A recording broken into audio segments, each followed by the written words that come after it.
Hello, everyone. How's it going? Welcome back.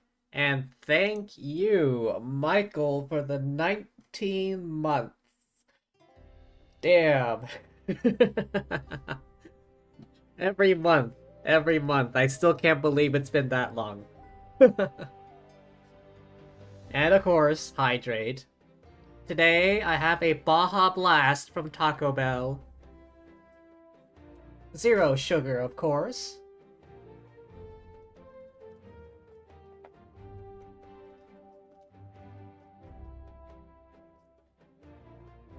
Ah.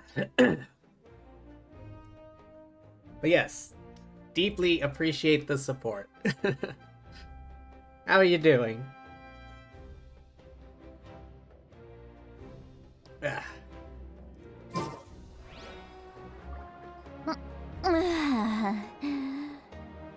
What is she drinking?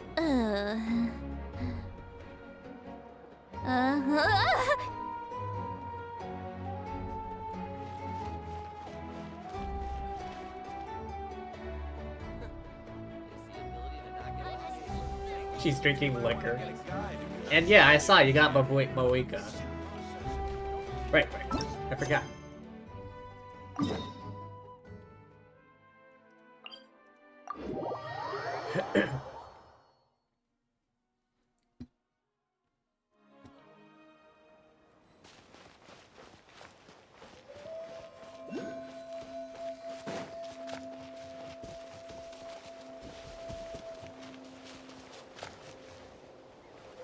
Oh yeah. They made a graffiti of us.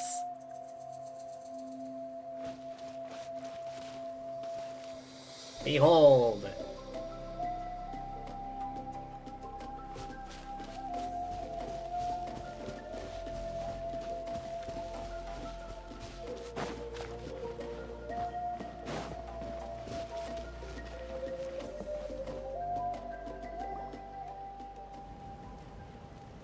Hey, there's Capitano. We are gathered here today to bid farewell to all who lost their lives in this war. This struggle has caused us profound pain and brought us face to face with loneliness and loss. But through it all, our bravery and resolve never wavered, and we never lost sight of victory. Even the tiniest of sparks can unite to become a blazing fire. They lit our way forward and showed us the path to victory. When our homeland is revived and life blooms again, they will return to us with the first rain of spring. It is just as our poem describes. We are the inheritors of memory legend. Oh god damn it, my headphones cut out just now. Those who grew alongside sun and wind. Those who forged our own destiny and future. That is Natlan's fire, the lifeblood of our nation. The fallen are never truly lost to us. We will be reunited one day. And as we create new legends and write new poems in honor of our beloved homeland, they will always be with us. Their deeds immortalized in our memory, and their names immortalized in stone. This epic will be remembered in the actions of every valiant warrior and brave Saurian, all equally important and indispensable. I would also like to take the time to recognize a Fatui Harbinger, who sacrificed his life for our cause. He was a warrior from Conria, who helped defend our nation 500 years ago. A man who used his own heart as refuge for the souls of the fallen. For the chance to offer them a final resting place, he chose to fight with us once again. In the end, he fulfilled his wish and returned the souls to the ley lines. By turning his curse into a weapon, he defeated his fated foe and protected me in the process. We have had our differences in the past, and I cannot say his character is representative of all in his organization. That's for damn sure. But on this occasion, we honor him as one of our own. In Natlan, all heroes are worthy of celebration.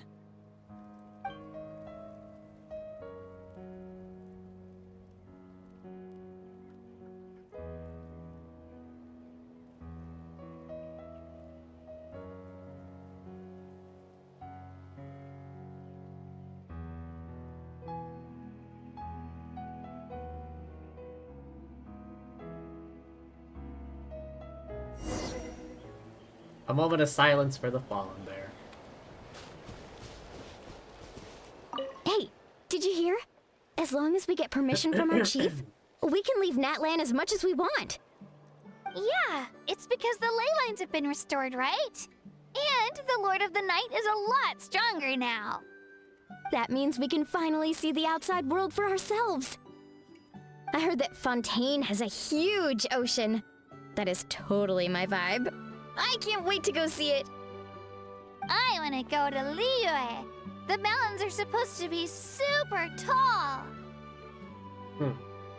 Mulan going to Fontaine, possibly meeting Lady Farina, director Lady Farina, winner of the Farina Award. And Kachini here, possibly meeting the old man himself. Sounds like the makings of a great vacation. Let's start planning. But first, we all promised we would go to the hot springs together. Then we'll be hot springs buddies for life.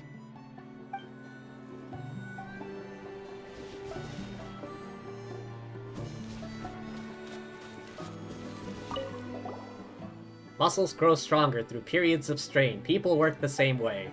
Even though the crisis is over, we still band together for the sake of a new future. Oh, and you should really come to the Collective of Plenty sometime. Especially you, Paimon. Your nutrition plan is already set. Okay, so you can help Paimon get stronger, right? If something like this happens again, Paimon wants to fight by the Traveler's side. Haha, of course. You've got serious potential.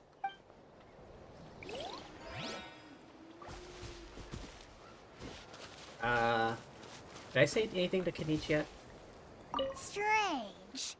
Why does no one praise the deeds of the Almighty Dragon Lord, Kahoolahau? Does no one care about my heroism? A great hero such as myself, forced to remain nameless! Ignorant fools. What the hell did he even do? Fine, I guess you helped out. Good job. Well. A compliment. After all these years, it's about time you knew your place, lowly servant. Hey! Why are you glaring at me? Oof.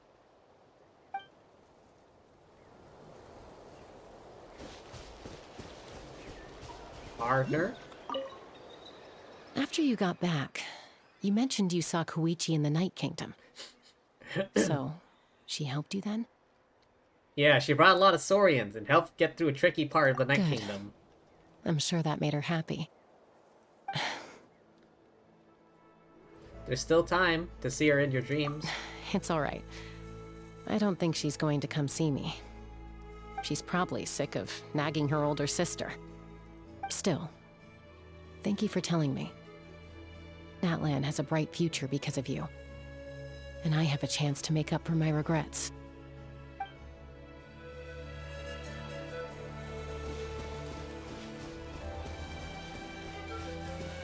My teacher once said the weight of fate is decided by the one who has to bear it. You helped Natlan overcome a cruel fate. From now on, we will always be there to help you. Now, we just need to see where your fate, no, our fate, leads us. It is I, your evil clone. Woo! Auroron? And Guthred's soul possessed my body. All I saw was a dark abyss. The captain carried countless souls within him. It must have taken so much strength to live like that for hundreds of years. For us, his death is something sad. But for him, maybe it finally allowed him to be at peace.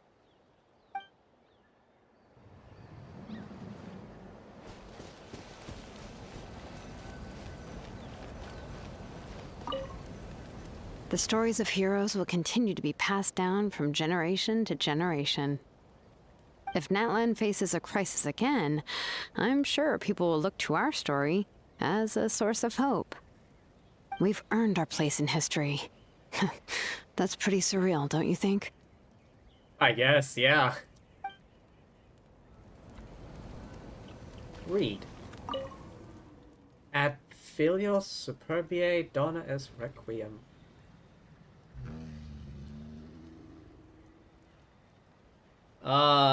Anyone speak Latin? Hang on, let me pull up my phone.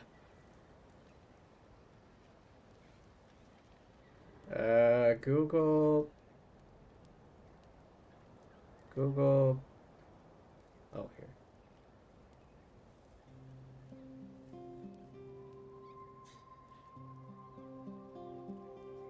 Give me a second.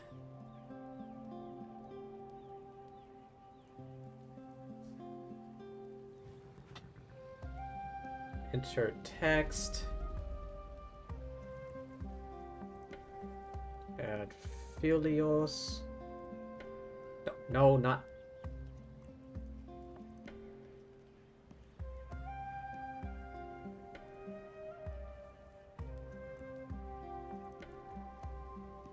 Super BA.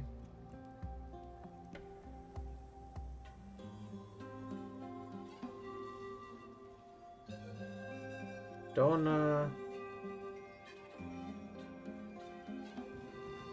es requiem.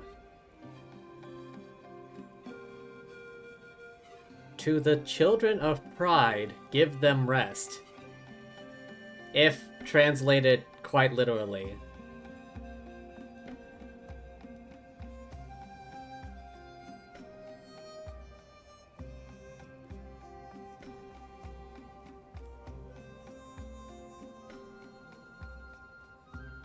Is it like rest in peace, but like much longer?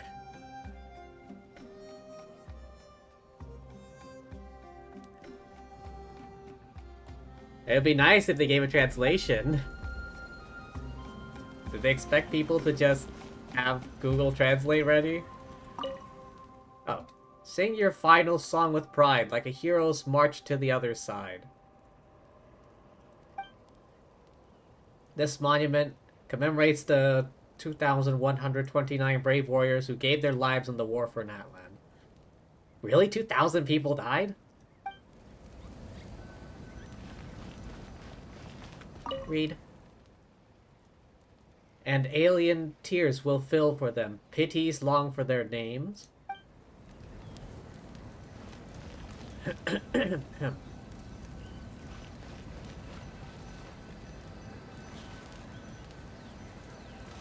Oh.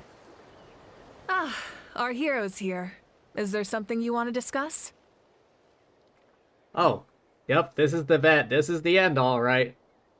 If the Archon is giving you the talk. About the stances of the heavenly principles and the shades. The forces of the Abyss have always sought to corrode Teyvat. The ley lines were created by the heavenly principles, and it's only with their protection that Teyvat is able to nurture all forms of life. If the Abyss had free reign, this world would become a living hell. We saw that for ourselves. Yep. Any attempt by humanity to harness the power of the Abyss is met with swift punishment. The heavenly principles and the shades show no mercy in that regard. That unyielding approach is also the source of great sorrow and hatred. The situation goes beyond a simple discussion of right versus wrong. Perhaps the truth will reveal itself during your future adventures. About the Ode of Resurrection somehow taking effect before victory. What? Oh, isn't it obvious? The Ode of Resurrection didn't take effect at all. What do you mean? Your own strength is what allowed you to keep fighting, as well as the moral support from everyone in Natlan. Still, moral support is also an important, if underappreciated, effect of the Ode of Resurrection. About Natlan's gnosis. The captain's subordinates sent us a letter he left behind. After our duel at the stadium, he asked Tsaritsa to remove him from the responsibility of obtaining the Gnosis, and his request was granted. The captain respected the outcome of that match and refused to violate his principles. But since this is the final Gnosis, I doubt that Tsaritsa will let the situation stand. Ah, wait, is it? Hang on. The Tsaritsa herself has the Cryognosis. She stole Venti's Gnosis. Zhongli bargained his Gnosis. Miko traded the Electro-Gnosis. Nahida... Right, she got her hands on the Electro-Gnosis from Wanderer. And then she had the Dendrognosis herself. She traded both of those away to Dottore. The Hydrognosis was given away by Neuvillette. So yes, this is the final Gnosis.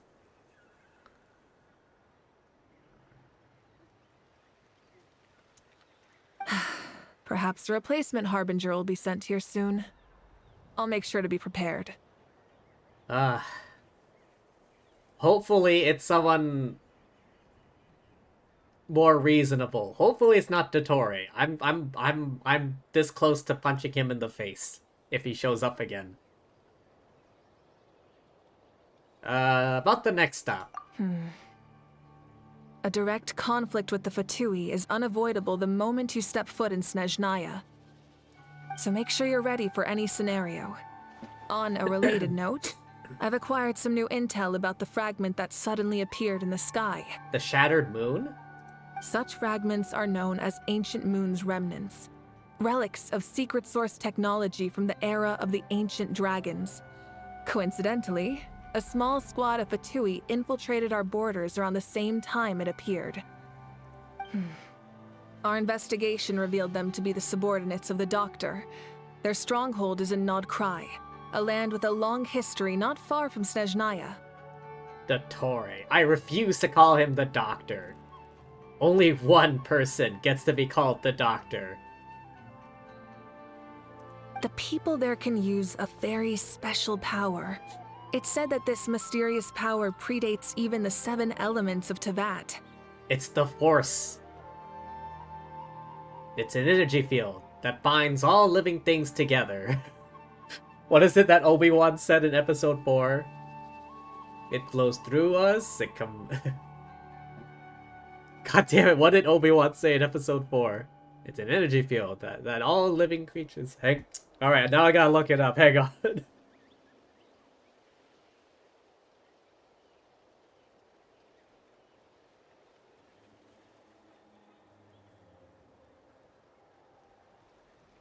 Obi-Wan Force quote.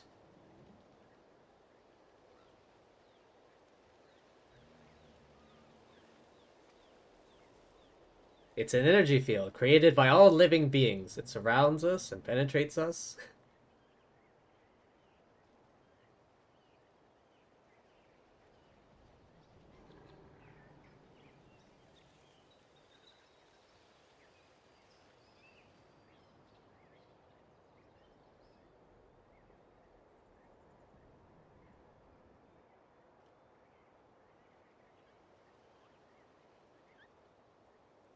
Yeah, was that the entire quote? Let me find in page.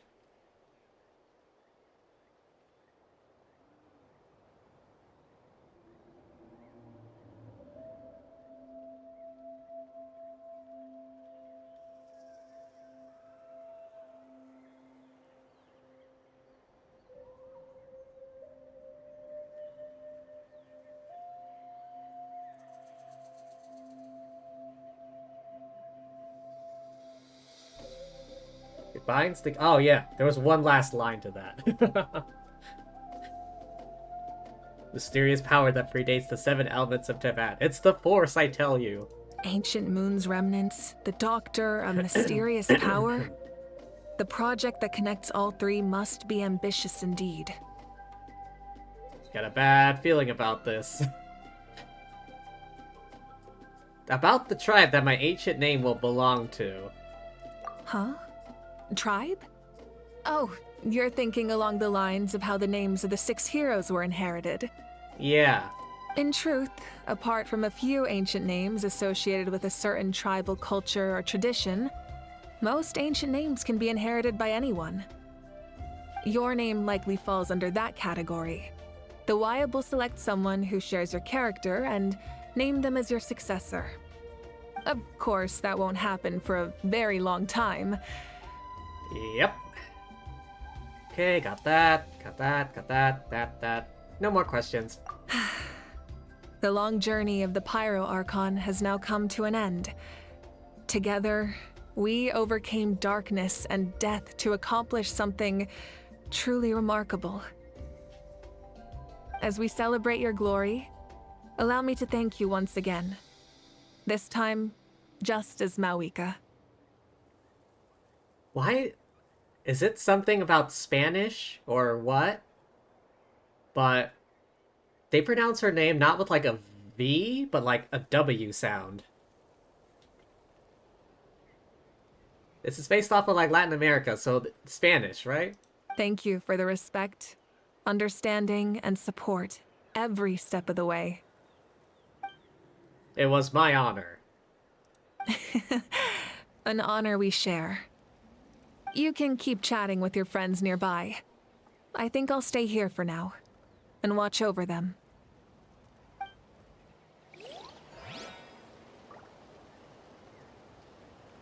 I think I got to everyone.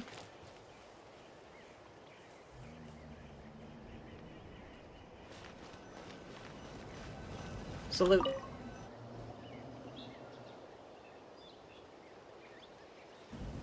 What are you thinking about, Traveler? The Force. Oh, the battle, right? Yeah. Even though we won in the end, it cost a lot to get to this point, huh? Sing your final song with pride, like a hero's march to the other side. This monument commemorates the 2,129 brave warriors who gave their lives. Let's leave this for them. What are we leaving? Oh, the crown.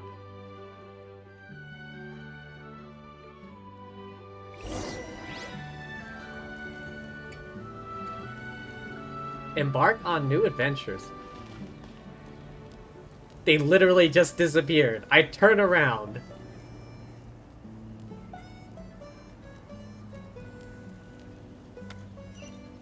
Oh, where is it leading me?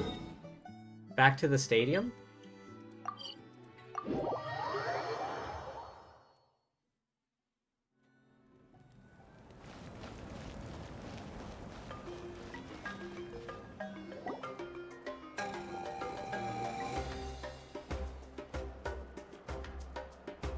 Story! I want to hear a story! Come on! Tell us!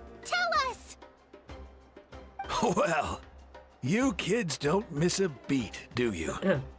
Is he like a storyteller from Liyue? All right.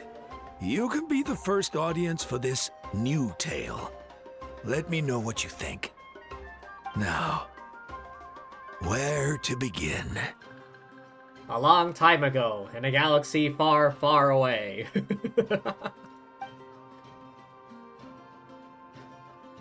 Want to stop and listen to the story? Sounds pretty fun! Sure. This is a story of the great heroes of our time. Oh? There are 3 great heroes at the center of this tale. Wait, that's Capitano's sword, Mawika's sword, our sword. Wait. Is that the Traveler's, like, in-game canon sword? The first is an outlander known as the Traveler.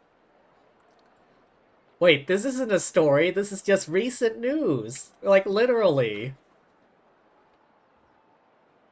You can't call this a story, this is just recent news. This is breaking news.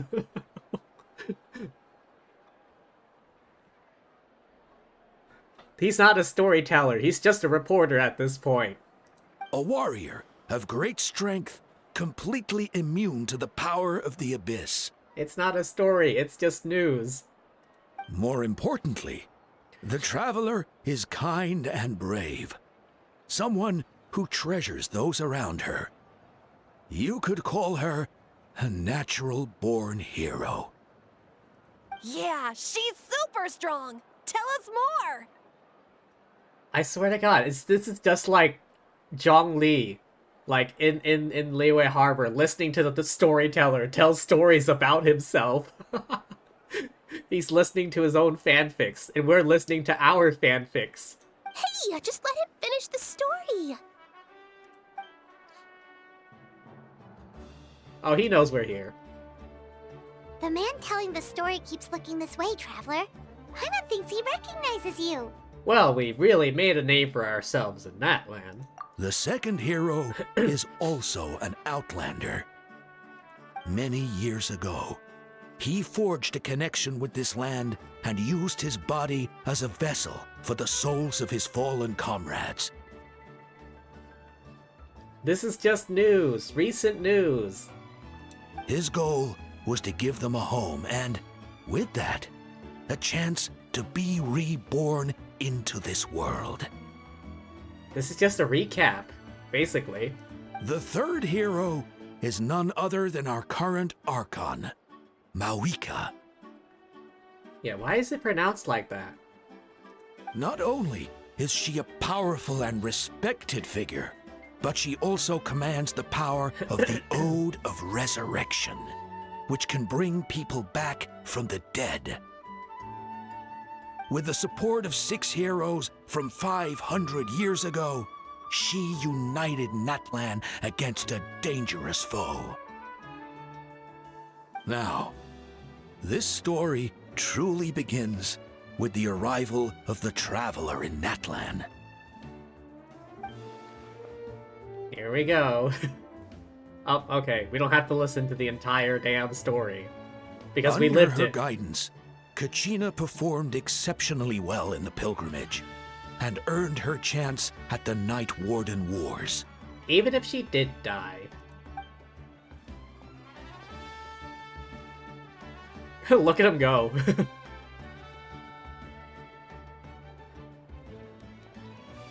Suddenly, the sky turned dark. The sacred flame went out, and Gasoithoth appeared. Like I said, he's just retelling the news. In a dramatic fashion. Everyone gathered at the stadium and sang the Ode of Resurrection together to send their support to the furthest corner of the Night Kingdom. Hermione became known by all, and everyone began reciting the words that defined its message. In the beginning, there was darkness, until someone set themselves aflame. Only then did the universe know light. Anyway, the dust has now settled, and Natlan has entered a new era of peace. The Traveler fought for life. The Captain fought for death. And our Archon, Mawika, created a bridge between them. Wow! Is there more? Please don't let that be the end! It is the end. You're at present events now, kid. Sounds like you like this one. Tell you what, give me some time and I'll write it all out in even greater detail. I'm surprised, like, Charlotte isn't making a beeline towards Natlan in order to get the scoop. just absolutely gunning it. She's like, her journalistic spidey sense is tingling. Something's happening in Natlan. I gotta go. Get the story. I loved it! This is the best story ever! It's not story. It's pretty much recent events. Yeah, and Hermione is the coolest ancient name. I get to be Hermione today, okay, guys? Hey, it's supposed to be my turn! No, it's my turn! No, it's my turn! I get to be Hermione today! current events. I know. This story, it's just current events. It's not truly like a you know a legend or anything. No, this all happened recently. So, no one wants to be the Pyro Archon anymore?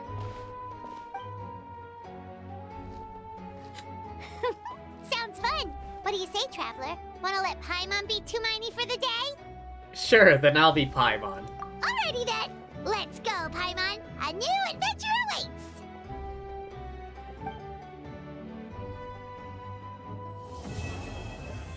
Hooray!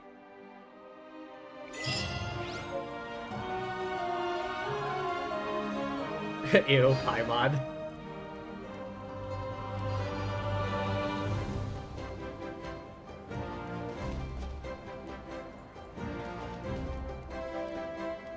What's this? Oh, right. You can visit the captain. That's right, he's in Natlan. Wait, where is it exactly?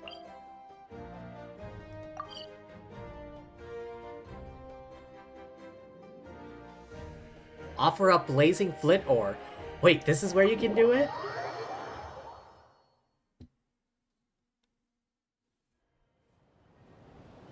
Oh, wait, it's down. Oh, I see it.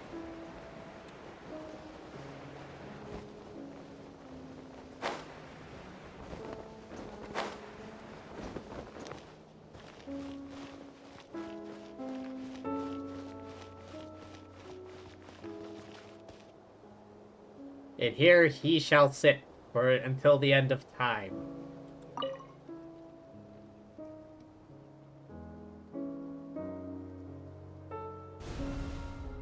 Oh, what the hell? A noble figure coats the sun with frost, and 2 arrows grant salvation to Natlan not once but twice.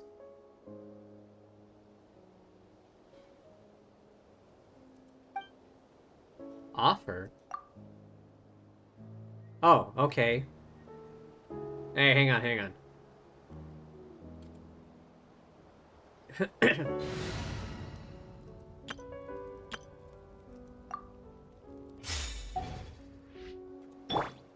Pyro?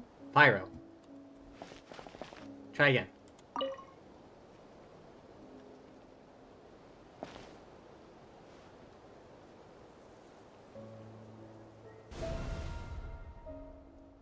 Yeah. Not once, but twice. Offer. Primo Flame Resonance. Building up tribal reputation will grant you the reward Blazing Flint Ore. Improve the pyro. Oh! This is for constellations! Okay, I get it now. Offer up Blazing Flint Ore to the Lord of Night to strengthen your connection with the Night Kingdom. Offer all. The first flint lights up the distant past and the land of journey's beginning. We call it home. The way back may be no more, yet when you and I embrace the night, pure as a mirror it remains, forever shall it stay. The second flint lights up the juncture of setting forth, and the day the journey began. We call it farewell. In its departure, the unchanging world betrays us, yet still some try to grasp its shadow. The third flint lights up a daytime of celebration, a moment when hearts are opened up. We call it friendship. This journey is far from a solitary trial. Not only the winds, but human hearts too embrace us along the way. The fourth flint lights up a tempestuous night of rain-soaked despair, and a sea of anguishing descent. We call it failure, fighting against the rising tide. A little boat is very nearly submerged. Thankfully, it cannot prise the oars from our hands.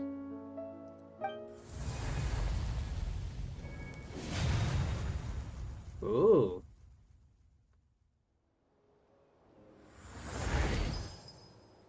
Oh yeah, this is just constellations.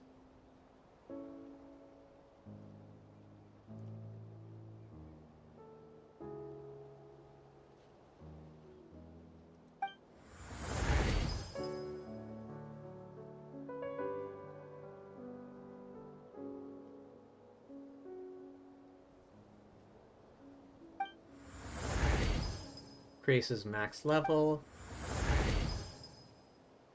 Pyro damage bonus. Oh, okay, so I can still look it up after I... Okay.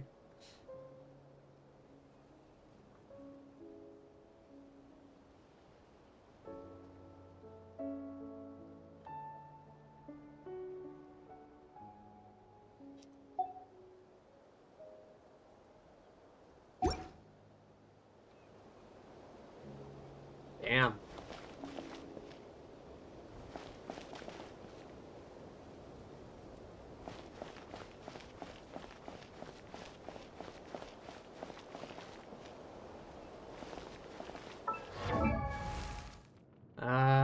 Here. Wait, no. Towns. Oh. Tap. Night Soul points, Night Soul Blessing.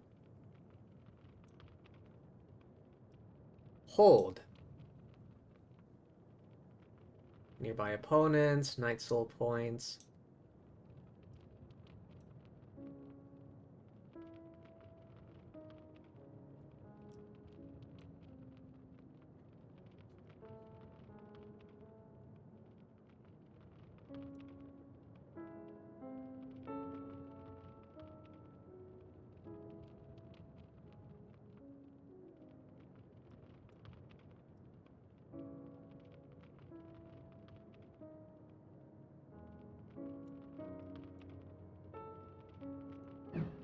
Okay, what's the burst do? Oh, it's just an attack. Condense the flames into a mark. Night Soul align AoE pyro damage. How about this?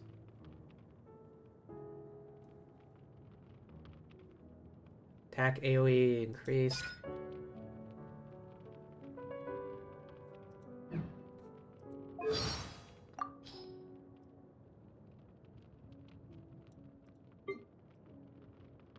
Oh.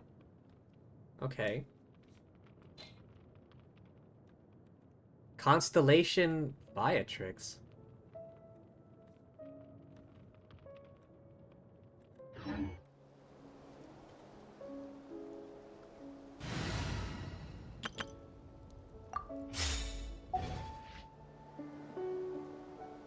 And there he shall stay.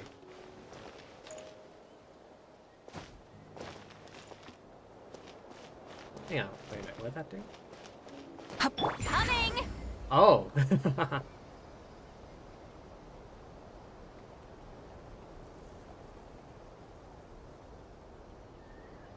She's got this plushie. This flying plushie.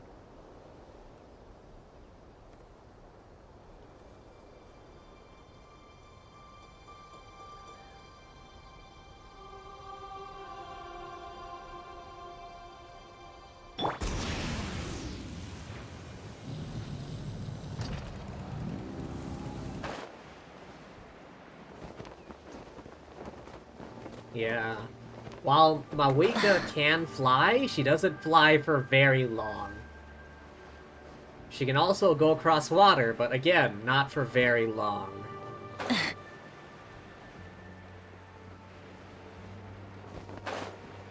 She can also climb up walls, but again, not as well as characters from the Children of Echoes. You love the flying pillow. Well, heal up.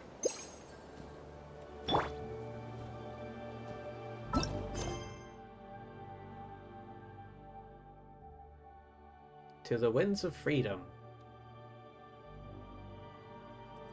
Story quests. Alright. We can finally finish this thing.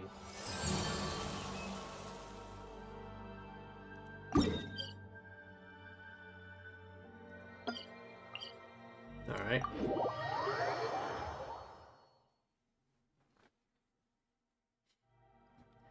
Oh, wait.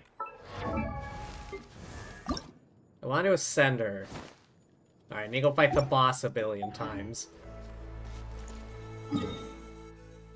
Hang on, I'll be right back. Story quest, wait a second. I need to go beat up this jerk like a million more times. Oh, wait. Collect.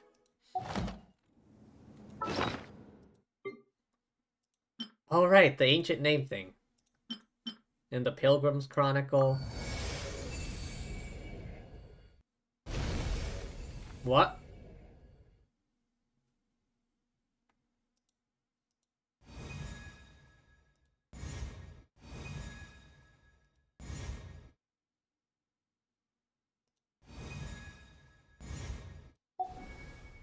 Is that what it looks like now?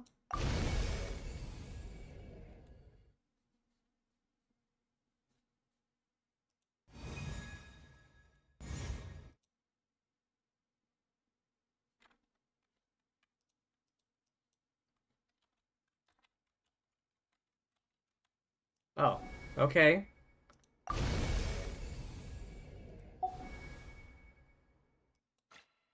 There were like 2 more slots, 2 or 3 more slots that were left incomplete, but whatever. I mean, it all worked out, right?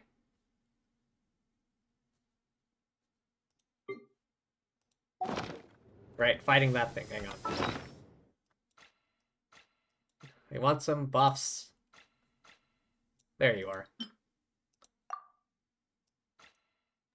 And shield, shield, shield.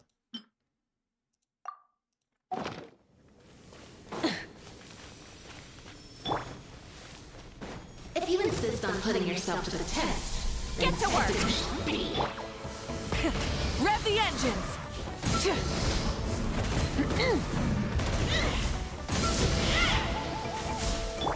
Neutralized!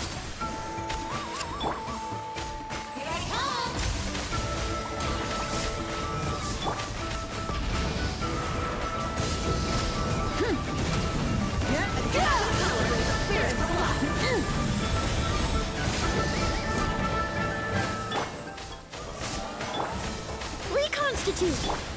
Show no mercy!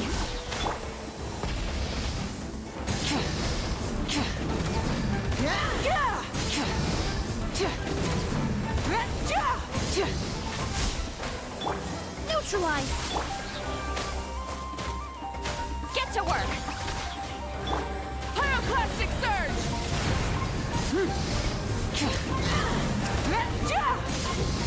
Try and stop me!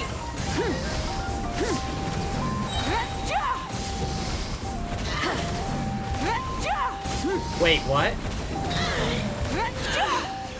Fulfill our pact!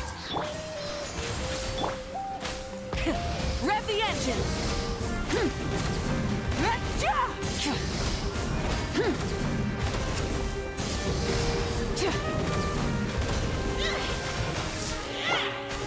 Get to work!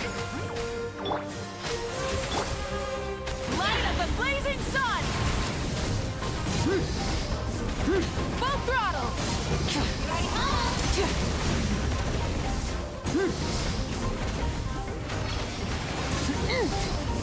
Very well. Consider your strength acknowledged. Damn.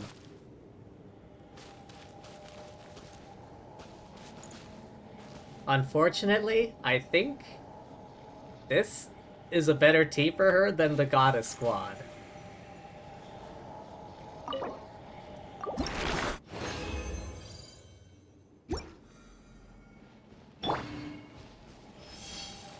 Alright, If you insist on let's putting go again. yourself to the test, then tested you should be.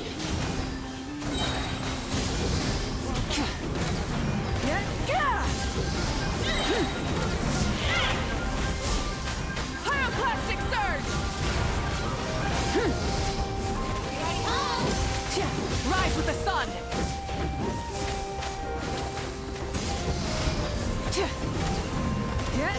Color brings a spirit to life. Fulfill our pact! Extract!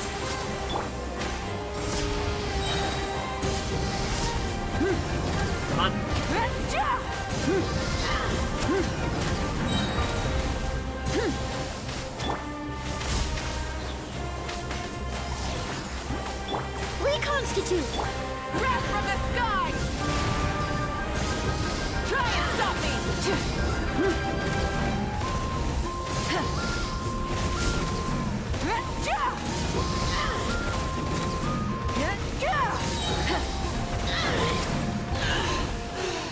Get to work!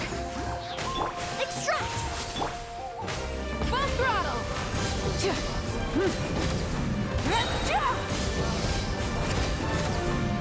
Light of the blazing sun! Very well. Consider your strength acknowledged. Ah, this poor boss. Just me constantly coming back to beat her up.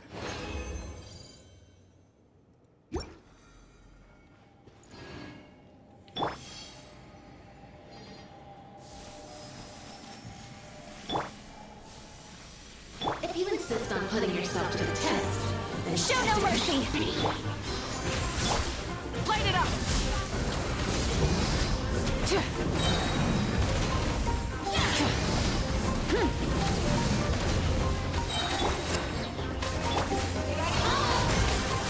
Reconstitute! Fulfill our pact! Pyroclastic surge! Try and stop me! Color and spirit.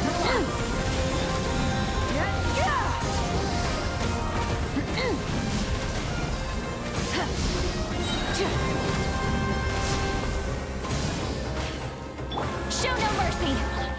Extract! Full throttle!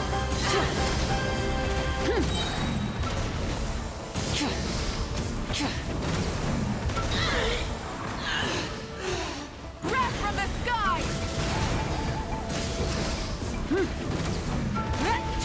Try and stop me!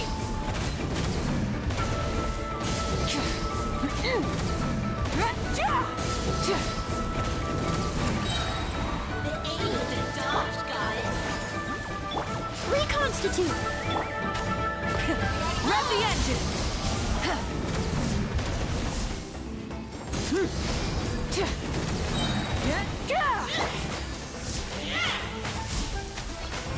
Get to work! Neutralize! Full throttle!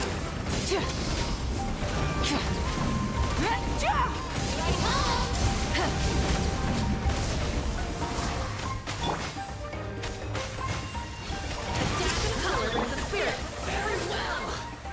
Consider your strength acknowledged. It's like a chompy plushie. Look at it.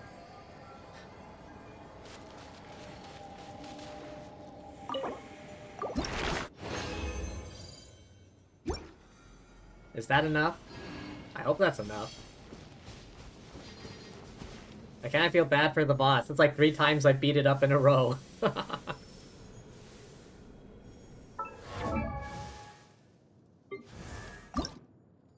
Nope, one more time. Yeah, sorry boss, gotta do it to you. If you insist on putting yourself to the test, Show no mercy! be.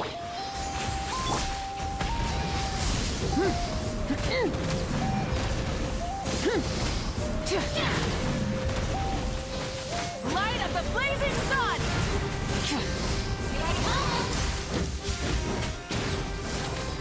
Try and stop me!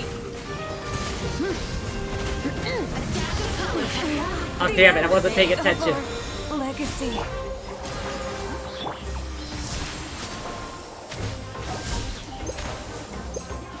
Nope. There we go. What the hell, I dodged?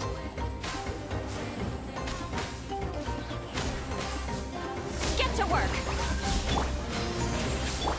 Full throttle!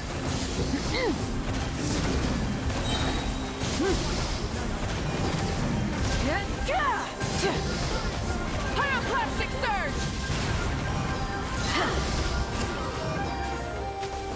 Try and stop me!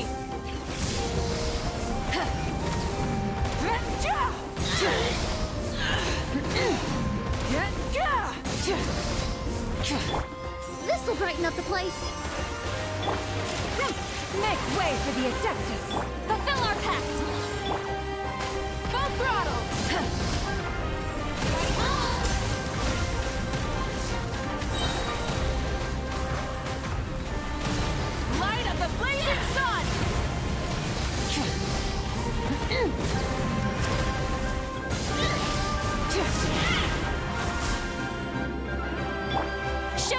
mercy!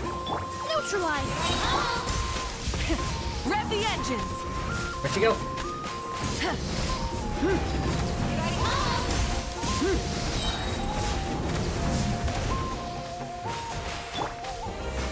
Get to work! Very well. Consider your strength acknowledged.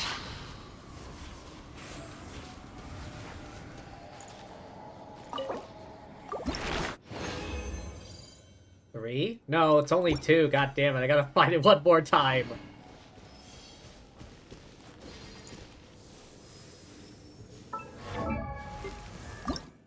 Yep, one more time. Sorry, boss. Gotta do it to you.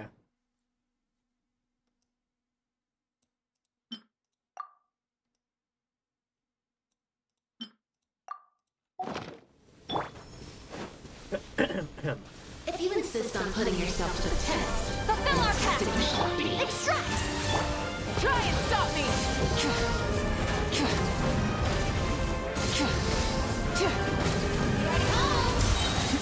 Pyroclastic surge! The aim is a dodge, got it? Full throttle! Adapting color is the spirit's alive. Neutralize! Ah, damn it.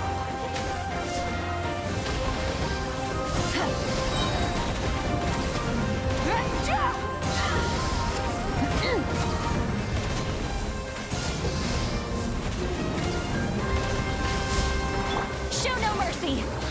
Extract! Rev for the sky! Rev the engine!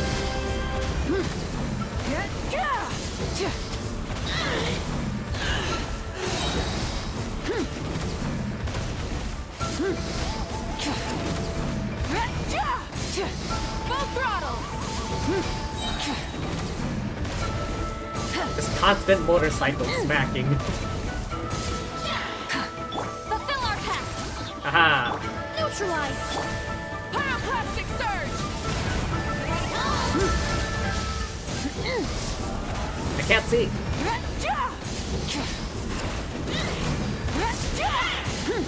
Very well.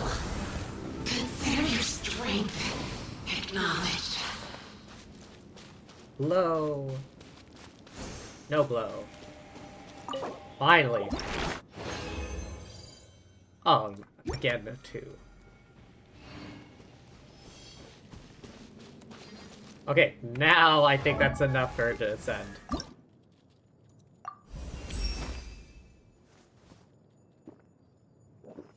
Hey, no drinking on the job.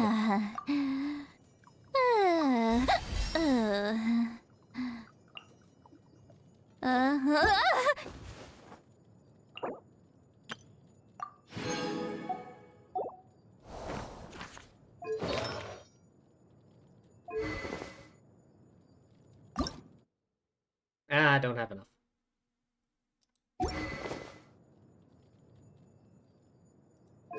Oh, what artifact set do I need for her? Hang on. What are the recommendations? Statistics are being tabulated. Okay, I don't know then.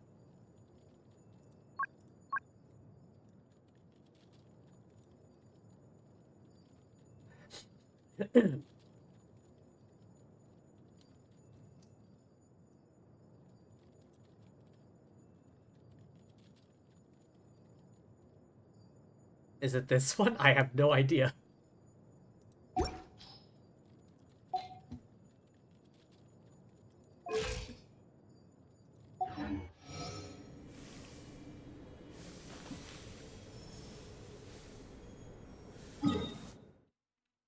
Honestly though, on this team I kinda feel bad for Xian Yun. She doesn't do much.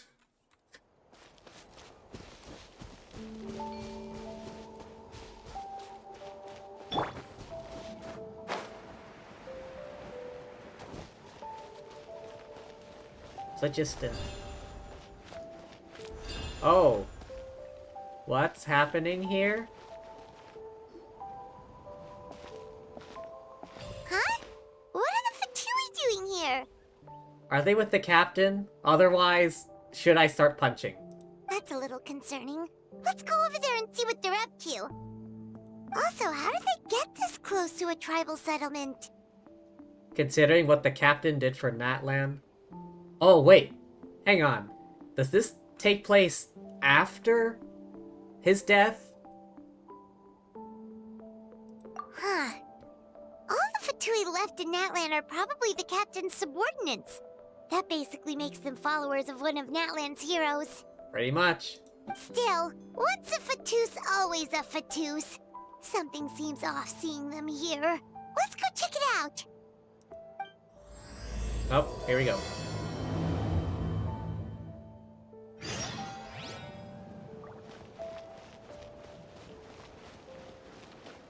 Hello there, good sir. Ahem! What are you guys doing here? Why do you have to start off so confrontational? Following orders. If you have a problem, take it up with our employer. Hey, what's with the attitude? Can the Fatui even work for a private employer? This is Grudok. I hired him to be my bodyguard in Natlan. As you can see, he's not the sociable type. I'm sorry for any offense. A Fontanian hiring a Snezhnayan bodyguard? My original plan was to hire someone from the local tribes, but a priest recommended Grudok and his squad. I was told they were capable fighters and had the time to spare, so they fit the bill. It seems like the Fatui's reputation in Natlan is quite positive. All because of Capitano. So that's what happened. Then you must be from Fontaine? Precisely! Montluçon, at your service. I work in the publication business. And you two... Wait. You must be the traveler and her fairy companion. Fairy companion. Oh, you know us? Are you actually asking that, Paimon? A golden-haired traveler with a floating companion. There's no mistake. Why do they keep asking that? It's like, hey, you know us? Yes, everyone knows you by this point, Paimon and Lumine. After what happened in Mondstadt, Liyue, Inazuma, Sumeru, and Fontaine, I'm surprised. I'm surprised if people haven't heard of you. Your exploits in Fontaine have all the makings of a best-selling series. I'd be a failure of a book to recognize you. Oh, goddamn, my headphones are cutting out. Wait. There we go. Oh, hydrate. I see it, I see it.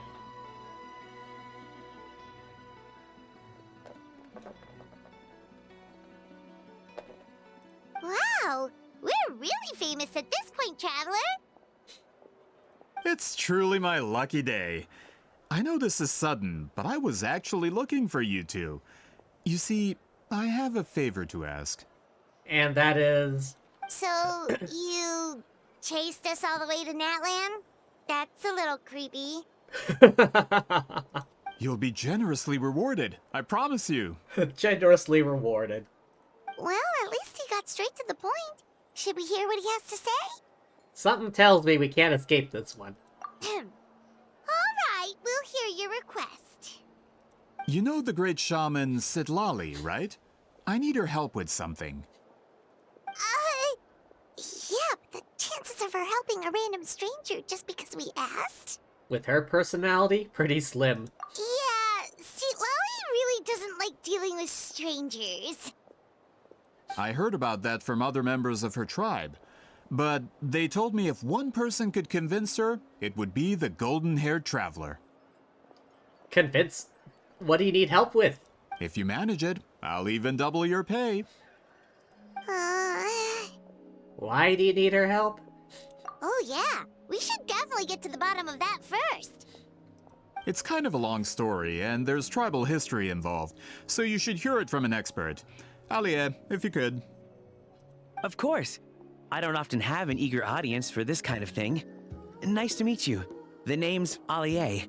I'm a researcher from the Fontaine Research Institute. Yes, I'll have you know I'm a senior honorary research assistant.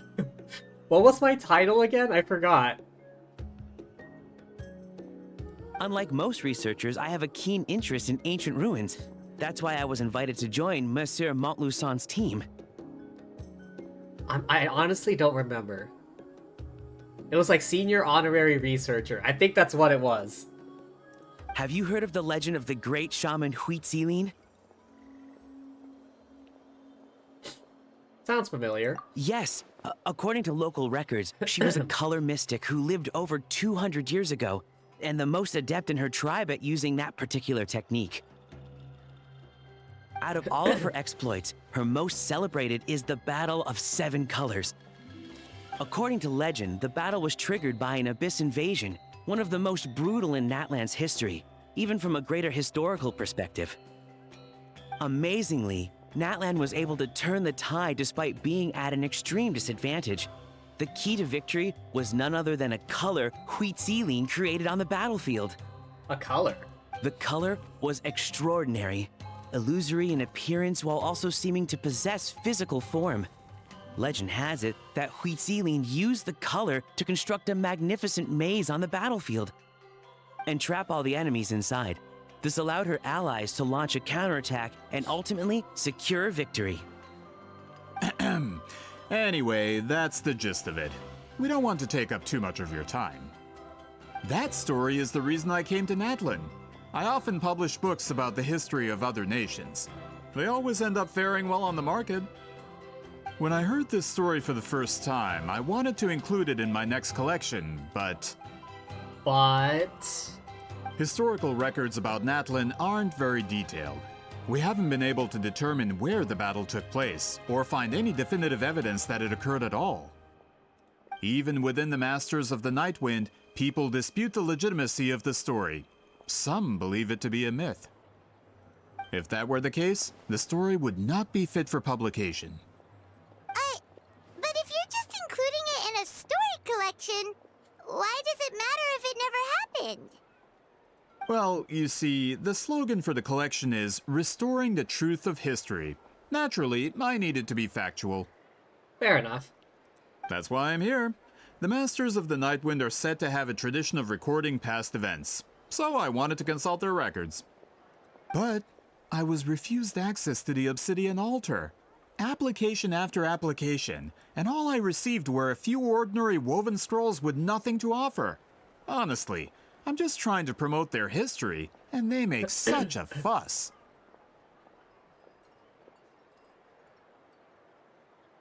Do you not know the significance of those scrolls? According to my research, their scrolls are considered sacred relics in addition to historical records. Naturally, outsiders are rarely granted access. Not to mention, the scrolls we did get to review actually contain a huge amount of information. I just need more time, and I could... We've been over this, Alier. There's no need to waste time on those scrolls when we have a better way. A better way? Itztli, you mean? Exactly. You're well aware, I'm sure, that Itztli has been alive for more than 200 years. That means she lived during the era of the Battle of Seven Colors. Wait, she is actually that old? I thought the granny thing was just a joke. If she agrees to be my consultant, then no other historical records are necessary. Oh, that's what you want. So, what do you say? I'll quadruple the pay if it helps sweeten the deal. Damn, this guy's got deep pockets. Well, it's not that we don't want to help you.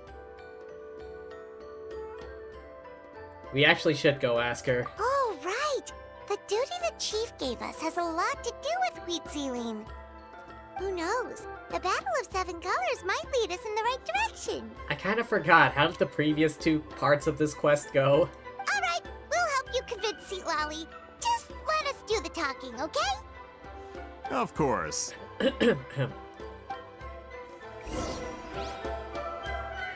She's right here. Hello. It is I, Granny Itztli. Wait, how far away is her house? Oh, wow. That's kind of far off.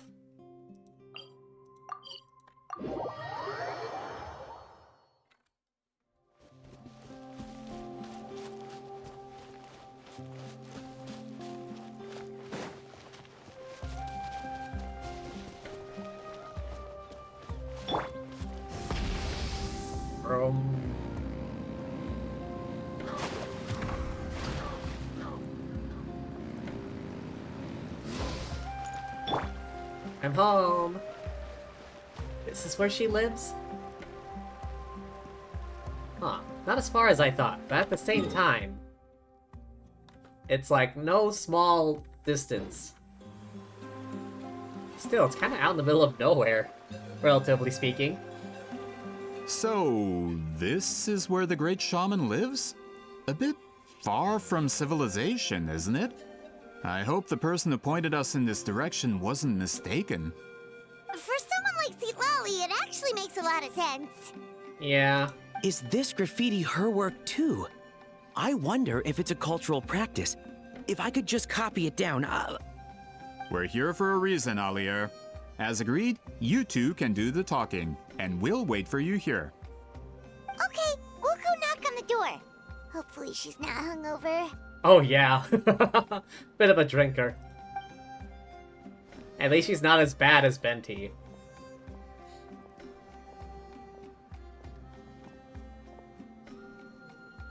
Itztli? Are you there? We need your help with something! Oh, no response. Maybe she's not home. Let's try her other name. Oh, Granny Itztli? Are you home? The door is thrown open. Hey, kid! If you're here to challenge me, book an appointment first. She's hungover as shit. See, Lolly's a real hermit, huh? Traveler!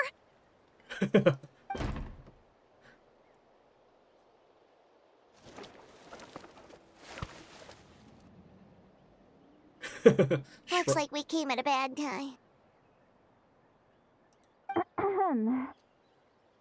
Are you still there? Just come in. We can talk inside. Well, at least we didn't get turned away.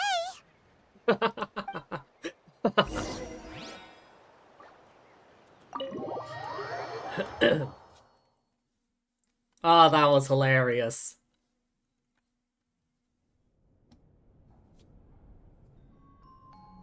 Huh. So this is where Itztli lives. Oh yeah, the plushy things. I didn't have time to fully clean up the place. Complain if you want. Menial housework means nothing to a great shaman like myself. Besides, in light novels, people who keep everything neat and tidy are always too boring to be the protagonists. Light novels. How many Yai Publishing House light novels do you have here? Also, I'm not a hermit. I'm just above superficial rules of societal etiquette. Uh-huh, sure. Keep telling yourself that.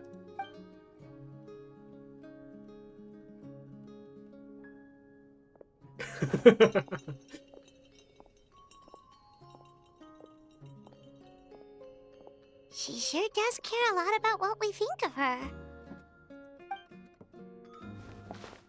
Oh, and that spell I used to transfer my senses to you, you're not still, experiencing the side effects, are you? Oh, that spell. I remember that spell. We could hear her thoughts.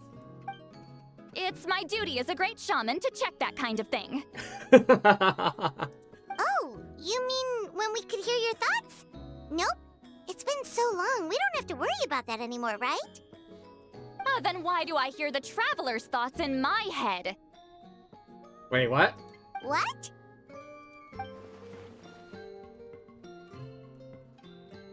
She heard me call her a hermit. That bothers her. I thought she was above superficial rules of societal etiquette. I can still hear you, you know. Wait, she actually heard that? Goddamn. I apologize for offending you. Also, look at her pout. Don't bother. I'll find a way to fix it. First you hear my thoughts, now I'm hearing your thoughts. It was just a simple spell. I use it on you and now it's on the Fritz. Forget it. Just tell me why you're here. I'm here about your car's extended warranty. Well, someone asked us to ask you to be their consultant. They have questions about the history of Natlan. So they asked the hero of Natlan to put in a good word? Sounds like they know I don't usually trouble myself with other people's problems. They asked the hero of Natlan to put in a good word. The pay is really good.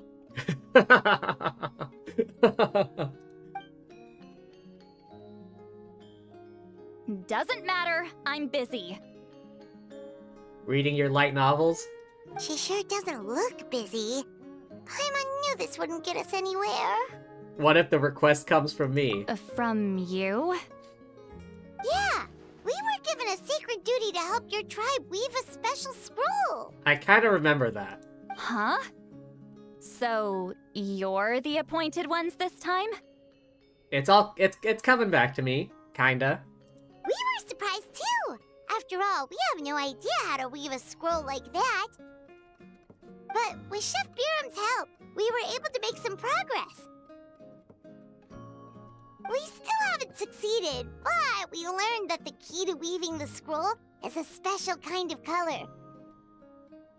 It's coming back to me. It's coming back. The historical event those men want to ask about also involves color. If you help them, you might end up helping us too.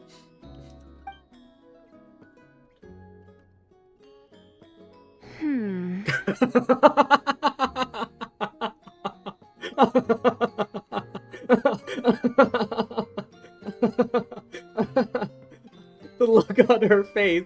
God damn. Oh man. Wait, it's just like Anise. It's just like Anise and her like bruh face. She's giving us that face again. Did Paimon not explain things clearly? I can't decide whether this twist is completely out of the blue or if it was foreshadowed all along. Does that mean you won't help us? I need to think about it. Okay. Then there's still hope. Hey, what's the holdup? Just give us an answer already. God damn, wait, you dumbass. You agreed to let us do the talking. Uh-oh. Sweet Lolly. Well. She walks out and you rush after her. I do not see this going well. Stand down, Grudok. As your employer, if I tell you to wait, then you wait. Understood.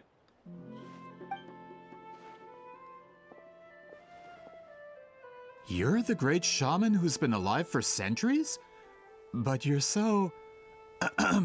Apologies for the disturbance. Grudok is a recent hire, so difficult to restrain sometimes. You're lucky you didn't force Sweet Lolly's hand. Well, since you're here, how about a discussion? Do you have any idea who I am? Did you think Granny Itztli would be fooled by your little performance? What's happening?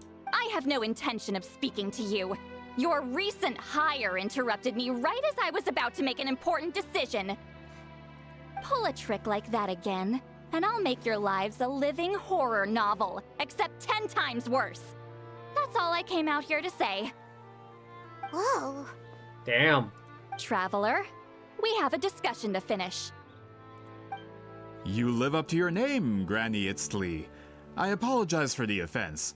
I'm just surprised the Battle of Seven Colors didn't pique your interest. You're investigating the Battle of Seven Colors? Ah, the Traveler didn't get to that part? No, not quite. Yes, I thought the Traveler could help me convince you. But, if I'm not mistaken, you have a personal interest in this matter, don't you? I heard that the great shaman Itztli was a friend of yours. You two must have been close. If I can resolve the controversy and prove the battle took place, I'll include it in my next collection. Then, all of Teyvat will learn the truth. With your support, your friend's heroic deeds will once again be known throughout the land. Inspiring, don't you think? You'll be helping me fulfill my duty. If this is really about that duty, then... fine. I'll help you. I'm honored. Save it. I agreed to help the Traveler, not you. You'll just have to leech what you can. Well, at least she agreed to help. Help us, anyway. My friendship came in handy after all. I never took her to be the heartless type anyway. Who are you calling heartless? Oh yeah, that's right. She can hear our thoughts. Not a problem.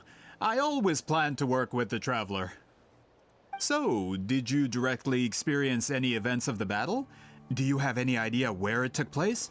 Can you think of any relics we could use to prove it? Talk at me, why don't you? I'd like to know too. Fine. No, no, and no. I did live during the same era as her, but that doesn't mean we experienced the same events. I've lived a long time, but I'm not a walking encyclopedia. You decide the angle of your investigation, and I'll provide answers if I'm familiar with the subject. All right. Even if you didn't witness the battle yourself, you still lived through that era. Your insights are very valuable. Alier, you had an idea about where to start, yes? Oh, well, my plan was to consult the members of the tribe in charge of recording history. Then, let's start there. Traveler, what do you say to officially working together? After all, it appears I can only get Miss Itztli's help through you. Sounds good.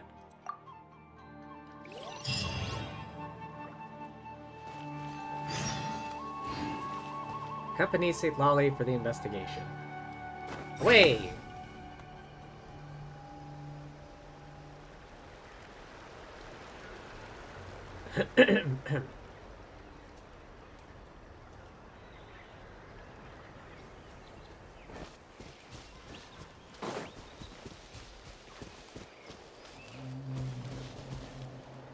I wonder. Let's run!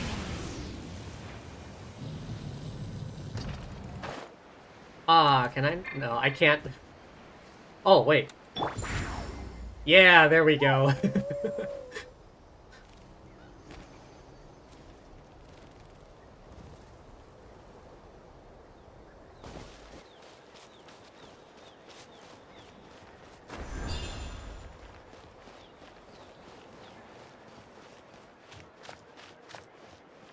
Alright, still further ahead.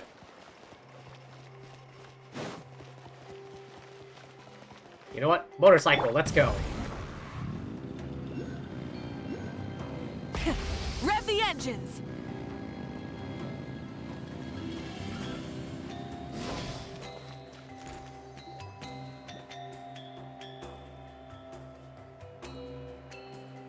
You don't seem super invested in this whole thing, Itztli. The Battle of Seven Colors is something I've only ever heard about. I know as much as anyone else in my tribe. But how? Weren't you alive when it happened? I wasn't there when it took place, and she never told me about it. That's how. But Molusol said the two of you were close friends. The battle was legendary. Why wouldn't Itztli tell you about it? Close friends? More like arch rivals. Something Montluçon would know if he actually did his research. Arch rivals? What?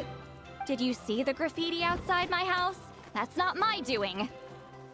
All students from Itztli's School of Shamanism must pass an extremely difficult trial before graduation, defeating me in battle. Wait, what? Seriously? Was she that petty?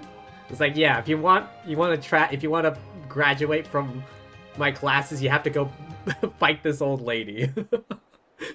Those graffiti drawings are how they challenge me. Wait, what? Of course, none of them ever succeeded. Oh. So, after Itztli's death, her students had no choice but to modify the requirement. Instead of defeating me, all they have to do now is last long enough.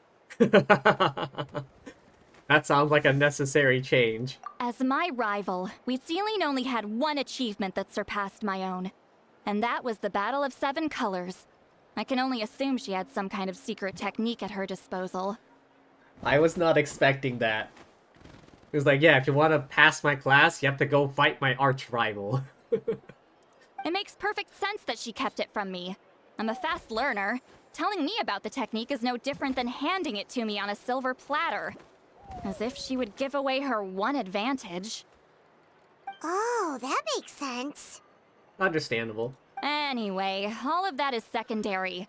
Like I said, I'm only here to help you fulfill your duty. Ahem. Lumine, you do remember she can read your thoughts, right? She's doing all this for me? Don't misunderstand. This duty is important for my tribe, too. A great shaman should do her part to see it done. If I was Lumine, I would, like, imagine myself aggressively making out with her and then see how she reacts. That would be hilarious.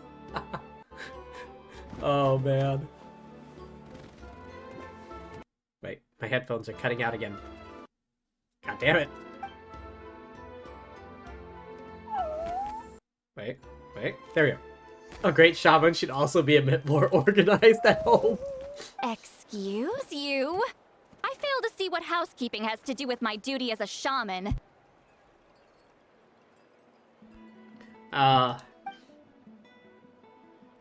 Shrug.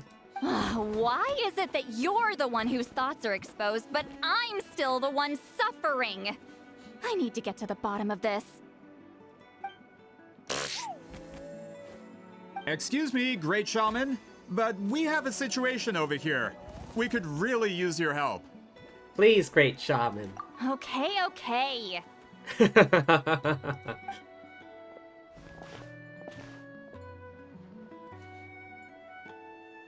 Of course the Battle of Seven Colors happened. The woven scroll proves it.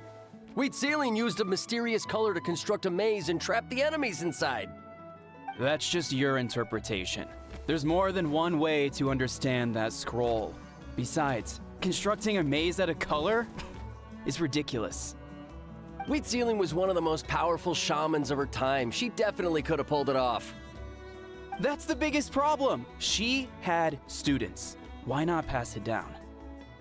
Fair point. A technique that powerful? And no shaman since has ever used it? Her students are keeping it a secret, of course. If you knew a technique like that, you'd be a fool to show it to just anyone. Also a fair point.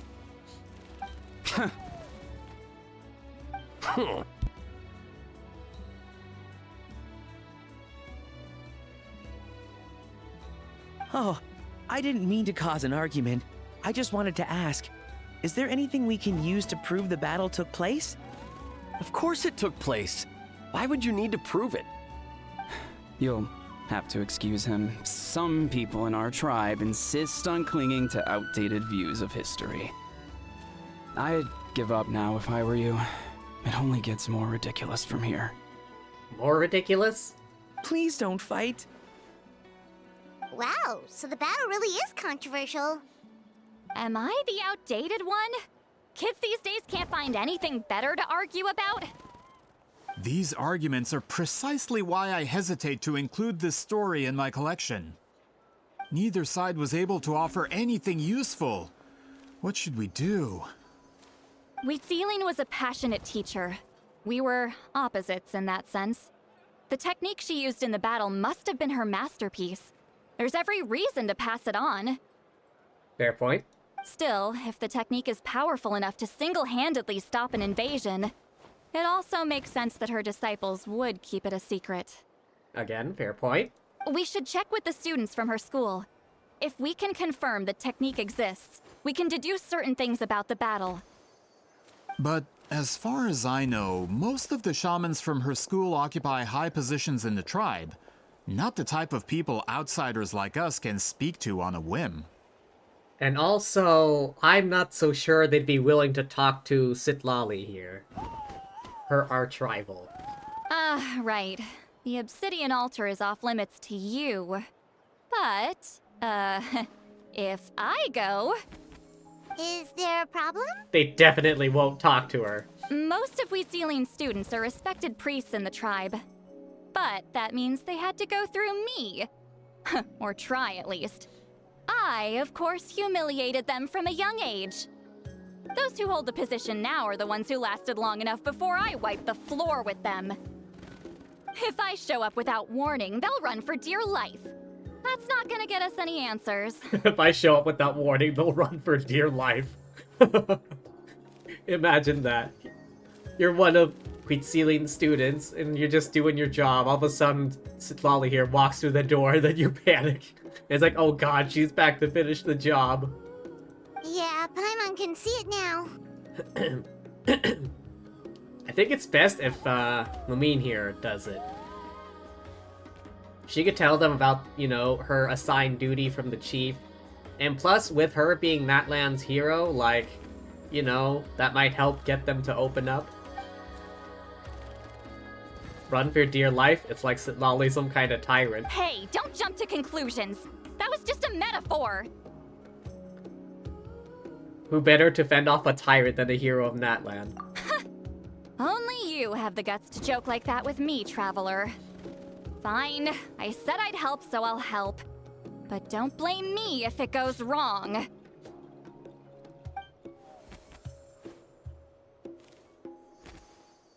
the rest of you can wait for us here. We appreciate the help. You'd better.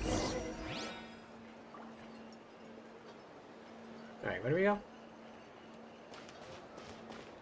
The Obsidian Altar.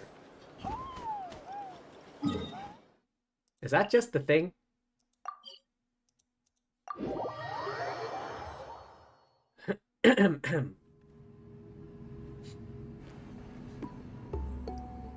Oh, are you in the middle of a ceremony? Granny Itztli? What is she doing here? They're all terrified of her. Did some coward not show up after challenging her to a fight? Or is she here to officially take over the tribe? Whoa. It's like they really do see her as some kind of tyrant. No matter what, we'll defend our dignity as priests to the end. Wow, immediately they assume she's here to, like, whoop their asses and take power. Ugh, you talk a big game for someone who lost to me the most out of the entire priesthood. What? Oh, damn. All I want is to ask some questions. So, you're here to interrogate us? They assume, like, the worst out of her. Someone didn't sit pretty for their beating? Is that it? You want their name, don't you? We should just run! Oh my god, they're terrified of her. Don't be afraid. Yeah, with the hero of Natlan here, Granny Itztli will be on her best behavior. Sure, whatever you say. Oh, it's the Traveler and her companion. That does make me feel better. How can we help you? We wanted to ask about the technique you inherited from Itztli. Huh. So you can eradicate our school once and for all? Disciples of our school have challenged her year after year, just as our master instructed. Sounds like she's finally had enough. Damn, they think she's here to kill them all. Well, you're not wrong. If we want to protect our legacy, one of us needs to run. Not this again. Just how much did you traumatize them, Itztli? How much did you traumatize them?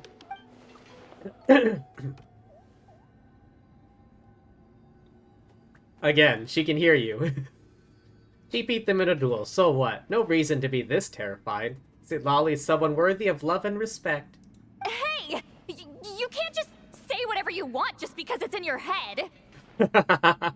I'm Granny Itztli. A mere mention of my name and kids burst into tears. Love and respect? No one has the guts for that. I do.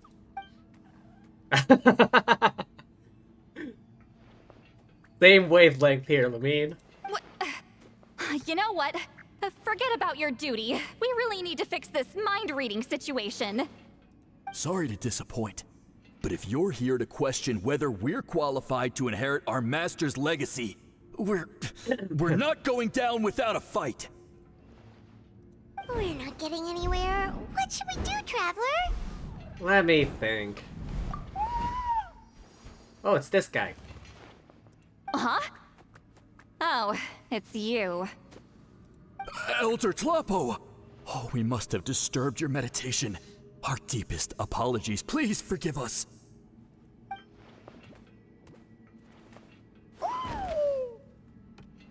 Did Elder Tlapo just issue a declaration? From what I can tell, in a single word, the message was... friend? Is Elder Tlapo telling us to treat Granny Itztli as a friend? That's not possible, is it? Oh, you forget yourselves, my friends. You are esteemed priests of our tribe. Where are your manners? Oh, right, the really tall guy. But Chief! I didn't expect to see you here, great shaman. My sincere apologies for the lack of hospitality.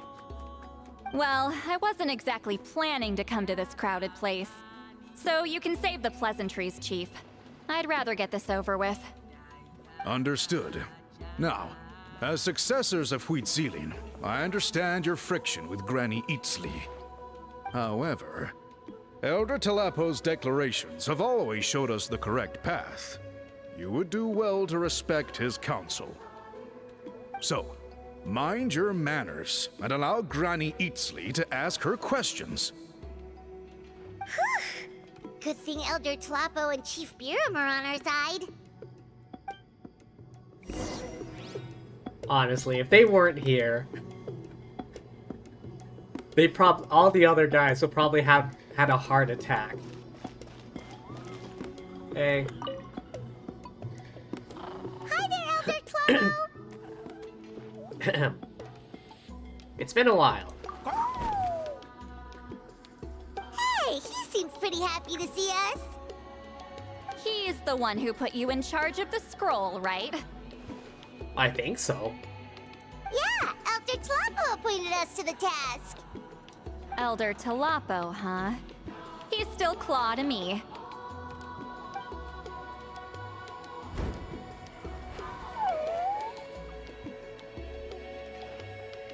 Hey, don't pull that cutesy stuff with me. You're an Iktomi-Sor Elder now. You occupy an eminent and important position within the tribe. So, you already know each other? Claw was only this big when we first met. He was Itztli's Saurian companion back then. She kept dragging him to my place, so over time, we got to know each other. Sounds like you and Itztli were close. She only came to my place to fight me. But at the same time, she always claimed to be my friend. She was the only one who dared to try, at least. She only came to my place to fight me. Well, you've lived a long time. You've probably made a bunch of friends over the years, right? The more time you have, the more friends you lose. Oh, Anyway, let's get back to business. I hate talking about the past. Oh, 200 years and you still haven't given up, Claw? Given up on what? I still haven't made up my mind, so you should head back. Traveler, Paimon, let's go.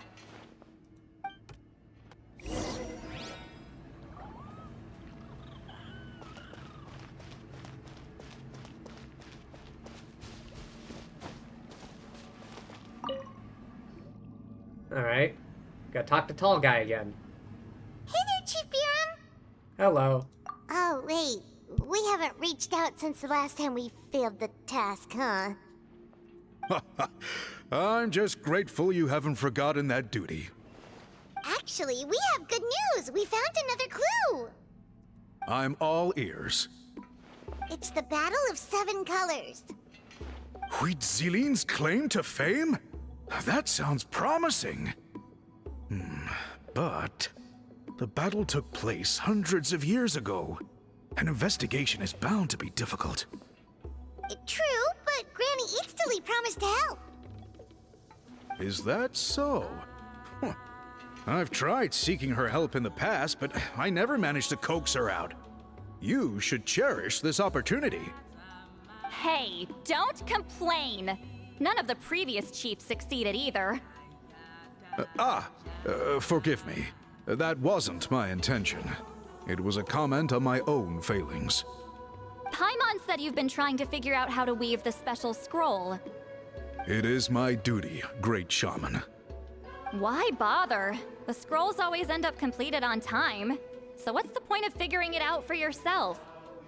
If I may, this task concerns the history of Natlan as a whole. And in many ways, history is the memory of a people. Memory is sacred to our tribe.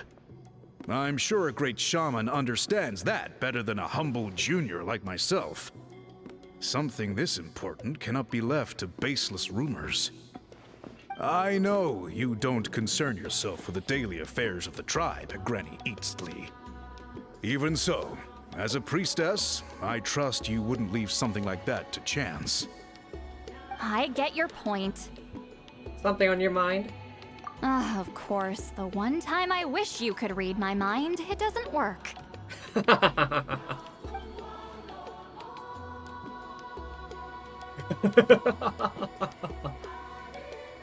Sid Lolly's worried she looks old.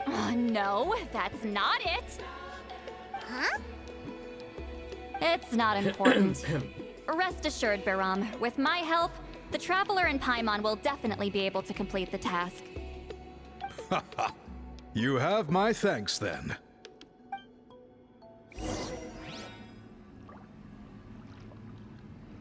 Ask the priest for information. It is I.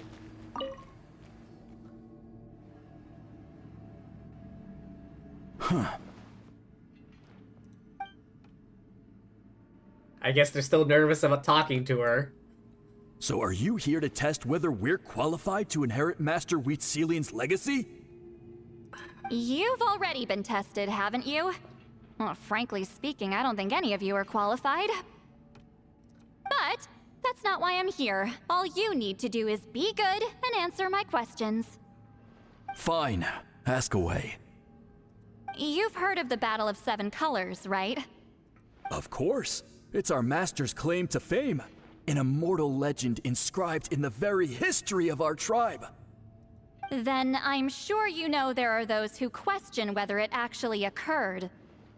I did hear people arguing about that the other day. Yeah. It's disgraceful. How can they question something like that? It doesn't surprise me. Natlan has had more tourism lately. A lot of people have started getting strange ideas after interacting with Outlanders. After all, everyone who took part in the battle has returned to the ley lines. Without witnesses, it's hard to refute detractors. I mean, it's ancient history by this point.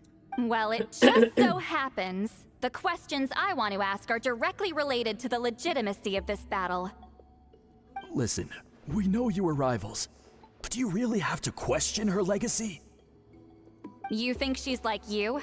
Someone who can't survive a little scrutiny? No, of course not. Then let me finish. During the battle, Wheatselian most likely used a technique powerful enough to turn the tides of war. I'm sure she was very proud of it. Proud enough to pass it on to her disciples. So, which one of you inherited that technique?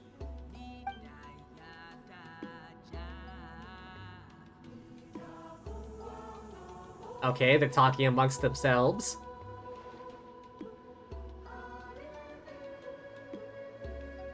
Does no one know it? I don't think any of us have heard of it. You're kidding me. Listen, I'm not trying to take it for myself, so be honest. With or without it, I can wipe the floor with any of you. Yeah, no objections there. But I'm telling the truth. None of us have ever heard of that technique. Huitzili never passed it on? Or wrote it down? Gah, what's wrong with her? Why would she let it go extinct? Master's body of work is massive. No one student could hope to learn all her techniques. Mastering just a few already takes a lot of effort. Master had no choice but to recruit many students, split up what she knew into different portions, and pass it down through various individuals. So even though we see ourselves as representatives of Huitzilin's school of shamanism, what we know isn't the sum of her legacy. Actually, I know of a shaman family that inherited some of Master's techniques. The family fell on hard times and lost the right to the priesthood. Still could be worth a shot. Oh. But if they inherited Huitzilin's secret technique, shouldn't the family be thriving? Well, it's the only thing I can think of. All right, give me their address. I'll mark it out on your map. To be honest, I'm not optimistic about the future of this investigation. You're really giving it your all, though. That's because the request came from you. You don't know the power of your own words, do you? Apparently not.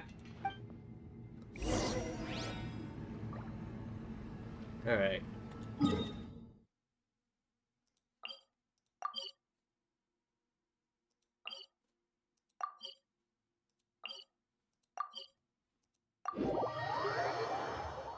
Am I in the right place?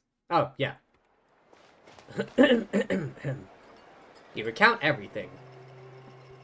Proving the legitimacy of this battle seems more hopeless by the second. Nothing we can do about that. Unfortunately. Well, even if our investigation ultimately proves the legend to be false, that's still a worthwhile result. Although I'm here for business purposes, I have a personal interest in this as well. I'm drawn to matters of historical truth. That's exactly why I chose to follow you, Monsieur Montluçon. Listen, I'm just updating you on the situation, not asking for your opinion. I don't really care whether you continue your investigation. And Traveler, you came to me for help with your scroll weaving duty, right? Yeah. You thought looking into the Battle of Seven Colors could give you answers. That's understandable. But based on our progress, I'd say this is a dead end. Instead of wasting time, you might consider taking a different approach. I'll try to think of another way to help you. Thank you. Respected Traveler, let's not forget about the compensation I promised. You shall have it in full. Extra, if that's what it takes. I think this investigation could help you too. What makes you say that? It has to do with Huitzilin's past? Yeah, based on what you've told us so far, it kinda seems like there's unresolved tension between you two. Yeah. You think so? She claimed to be your friend, but picked fights with you non-stop, and never told you about her biggest accomplishment. By figuring out the truth behind the battle, maybe we can finally help you get closure. Closure? I'd say we're 200 years too late. But fine, if you want to keep investigating, be my guest. Ah, that's wonderful news. Alright, let's go visit the shaman family.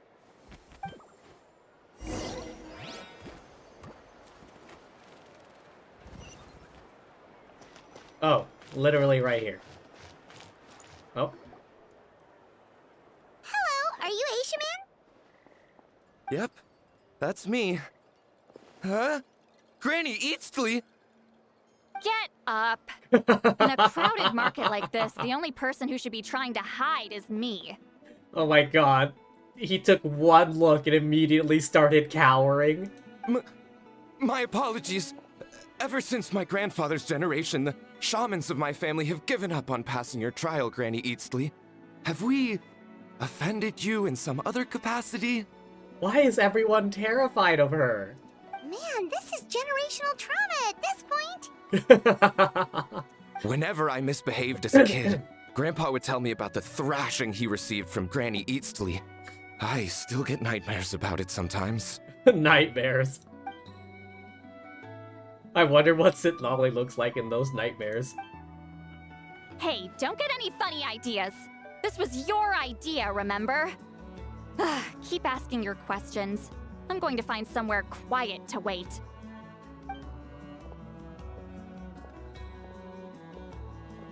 Okay, so your family studied under Itztli, right? Yes, although that pretty much ended with my grandfather's generation, unfortunately. The techniques my family learned from Itztli didn't have much practical use in terms of tribal affairs, so during my grandfather's time, we quit the priesthood. Okay. Turns out, shaman techniques aren't that useful outside the priesthood either. So over time, we abandoned them altogether. Oh. Of course, it's possible that we were just too foolish to understand the true power of those teachings. After all, Itztli was a genius. None of her students have been able to fully reproduce her talent. Okay. Do you know which techniques were passed on to your family? I'm not sure. As a kid, I remember hearing my grandfather talk about them, but it's not like I can use them myself. Just think about it for a sec. Do you remember anything about a technique that can decide the outcome of a battle? Decide the outcome of a battle? No, I don't remember anything like that. Besides, my family wasn't really known for our talent. If a technique like that exists, I doubt Itztli would pass it on to us. Ah. You might have better luck asking one of the priests. They're descendants of Itztli's most gifted students. Well, looks like we're back where we started. Still no definitive evidence the Battle of Seven Colors took place. Alier, do you think we have enough to draw a conclusion? All we have are non-witness accounts. We could put together an interview, but that's not going to hold up in academic circles. Then we have to keep going. Oh, you're investigating the Battle of Seven Colors? Yeah, you know about it? I feel like everyone in this tribe knows. Not a lot, but there's something special about my family. In addition to shaman techniques, Itztli's stories were passed down to us as well. Oh? Say what you want about my ancestors' dedication to shamanism, but they definitely paid attention to those stories. Okay. I think we're getting somewhere. And of course, the Battle of Seven Colors is the most exciting story of them all. We don't need another story. We need something concrete. Does no one in your tribe understand that? I'm not sure if this is helpful, but the story passed down in my family is a little different from the one told in the tribe. Is it now? Really? How so? I was thinking the exact same thing. Well, it's Itztli's personal account of the events, so it's a lot more detailed. Oh. For example, in the version I heard, the battle took place in a location known as Chico Mostuk Cave. That means you can tell us where to find it. Have you ever been to this place? Unfortunately not. I studied maps of Natlan before we left, Monsieur Montluçon. I don't remember ever seeing such a name. Maybe the name changed over time. Could your ancestors be mistaken, Mr. Shaman? It's unlikely. My family may have let the shamanism side of things fall by the wayside, but we're serious about these stories.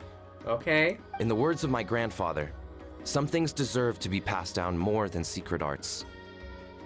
If Itztli's version of events differs so much from the general understanding, that makes it even more likely the battle is completely made up. Yeah, that's disappointing. Oh, hold on. You mentioned the Chico Mostuk cave? Oh, yes? Can I clear something up for you? It's been more than 200 years. Huh. I never thought I'd hear that name again. Oh, so she must know where it is. What do you mean? What do you mean? Oh. Private conversation? That location is now known as the Valley of Fog. The Chico Mostuk cave is what it was called 200 years ago. Precisely when Itztli was alive. That means, Monsieur Montluçon, we can confirm the original site of the battle. Once we get there, the evidence we need should be at our fingertips. Just when we thought all hope was lost. I never doubted you, great shaman. Allow me to present you with a gift as thanks. Ah, save it. Flattery won't get you anywhere with me. You've earned it. Wait, Mr. Montluçon works in publishing. You're a huge fan of light novels, right, Sweet Lolly? Maybe he could get you some that are out of print. Really? Damn, that got her attention fast. Out of print, huh? Sure. Do you have any in mind? Well, if we're talking collectibles, then the first edition of Shogun Almighty reborn as Raiden with unlimited power is a must. Wait, what? I remember that one. I remember that exact title. It was in Raiden's Story Quest. I don't remember, was it the first or second one? I think it was the first one. Where Raiden goes out and about on the town, she visits Yai Publishing House, and we recommend some novels to her. That was one of the titles, I remember that. It's the first major hit of the isekai genre. Several editions have gone to print, but copies of the first edition are exceedingly rare and valuable. The first major hit of the isekai genre. Being reborn as a Raiden. I see. There's also its sister work, Pretty Please Kitsune Guji. It was Yai Publishing House's attempt at gauging the new market trends. Oh man. If she ever finds out that we know Yai Miko, like, she will have a heart attack.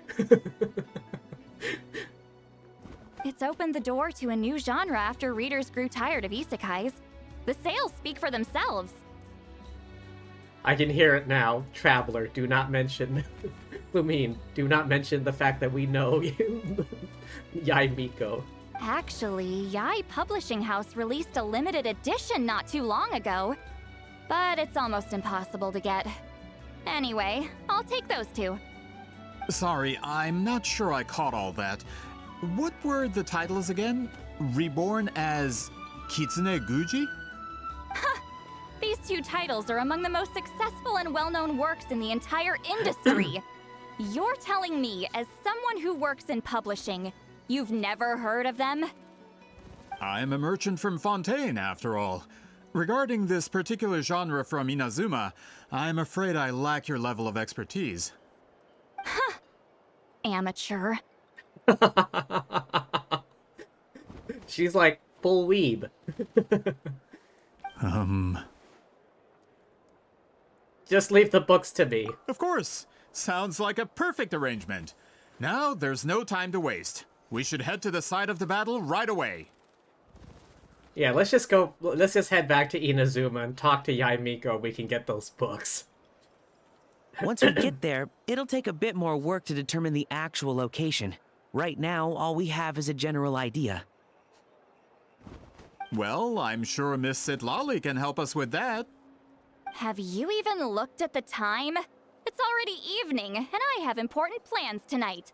You expect me to work through the night? Well, what do you think, Traveler? Let's break for the day, meet back tomorrow. Okay, we'll find a place to rest for the night. When should we meet tomorrow? He's persistent, huh? Yep. What do you think? How about noon? Do we have to wait that long? Great shamans have important matters to attend to in the morning. She just wants to sleep in. That's only because I have important tasks to complete at night.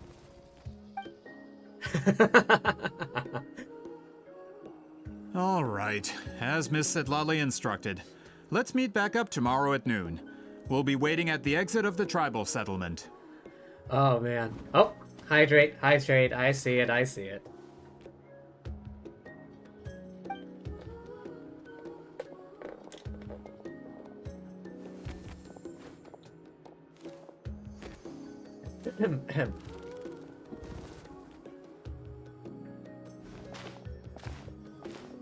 Sorry.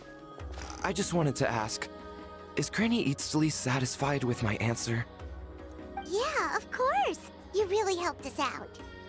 He's the biggest lead so far. Oh, good. I'm glad I didn't offend her somehow. What, you worried she's gonna come and traumatize you as well? You're really that scared of her? She's really nice. To be honest, Granny Itztli almost never interacts with ordinary tribespeople like us. Everything we know about her comes from rumors.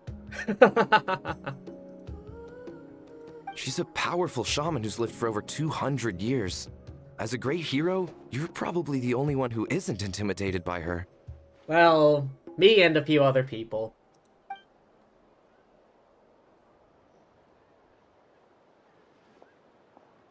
Well, thanks for today, Sweet Lolly. Wanna grab a meal? My treat.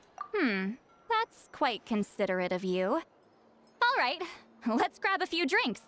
Just like last time. Oh god, just like last time you were flat out drunk. Wait, didn't you say you had important plans tonight? What did you think I meant? Does that mean you've been drinking every night for the past 200 years? Now Paimon's worried about your health. Same place? No, I've had enough socializing for one day. I know somewhere quiet. We can just buy some drinks and head over. Okay.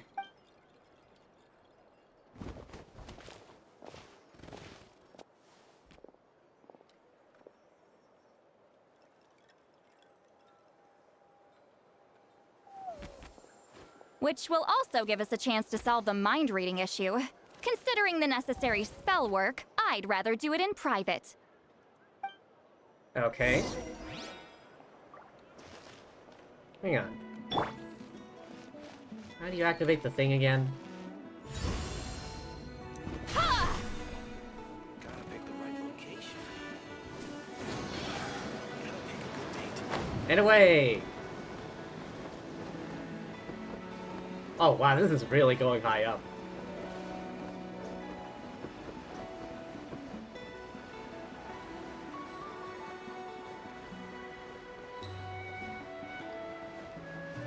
Looks like it's this way.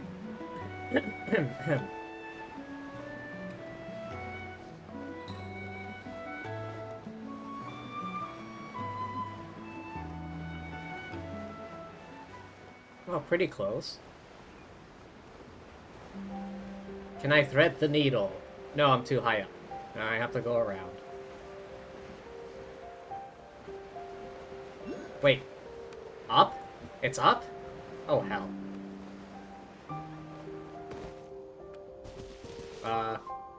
I don't think the motorcycle can make it all the way up. Hang on.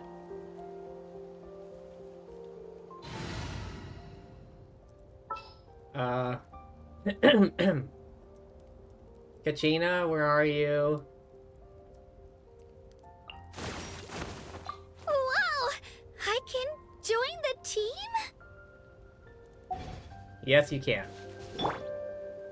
Shockwave!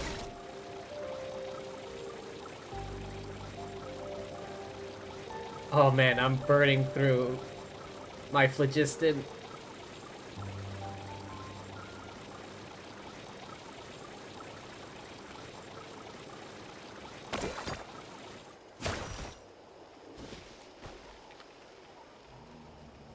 Okay. Anytime, any place.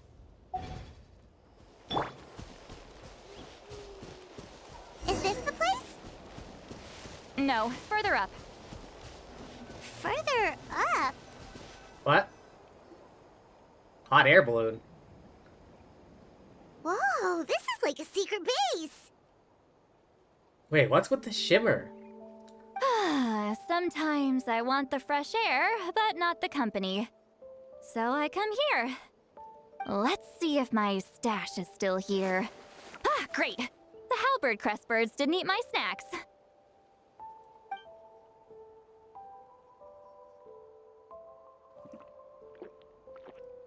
Oh boy.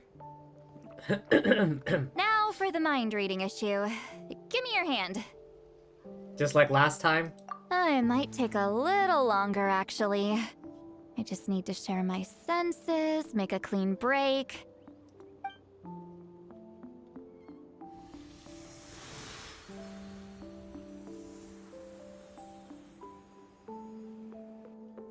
And that should do it, right?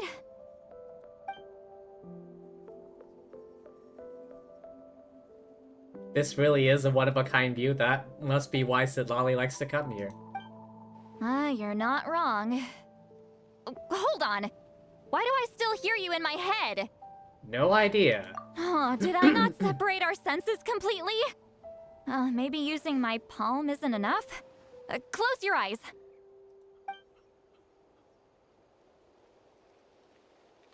Oh. Oh, please work, please work. A great shaman should be able to handle this. I thought they were kissing for a second. I think she's just touching foreheads. Okay, what about now? I think I heard something. Sounds like your thoughts. Huh? And now? Gone? Huh. Whenever I try to remove the effect, it just flips direction and gets worse.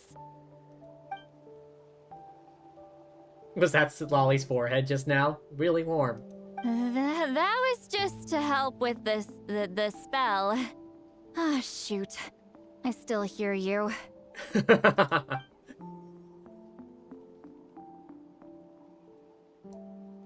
Oh, she's still drinking.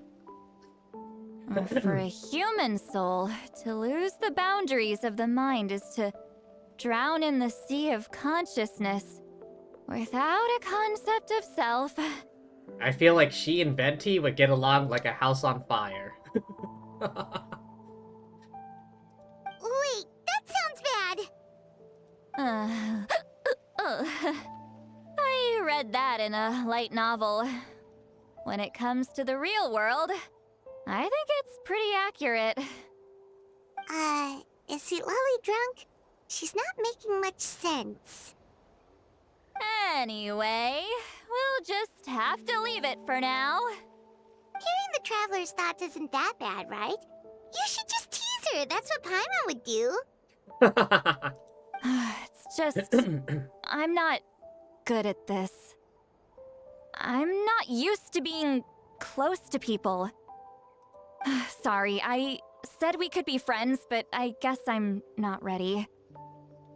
I'm used to being Granny Itztli. Someone intimidating, someone people are scared to approach. I don't have to deal with people that way. Why live like that? Yeah, Paimon's been wondering.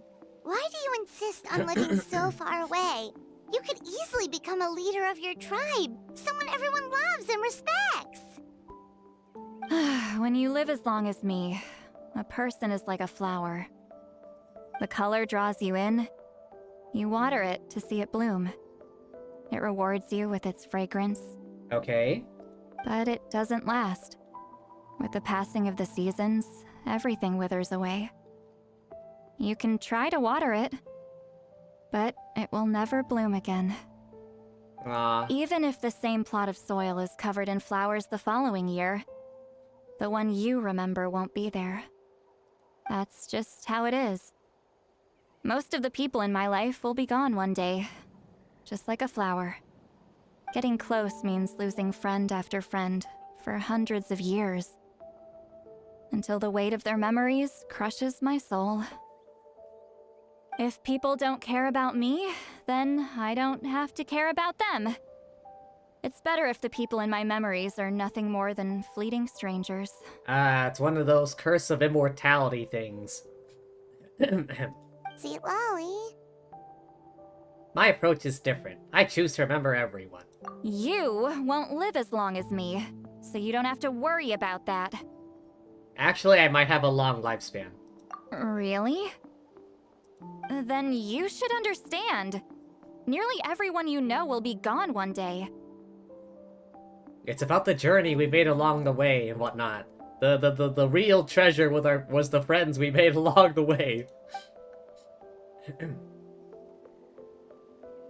Why are these lines never voiced? All the more reason to remember them. Traveler?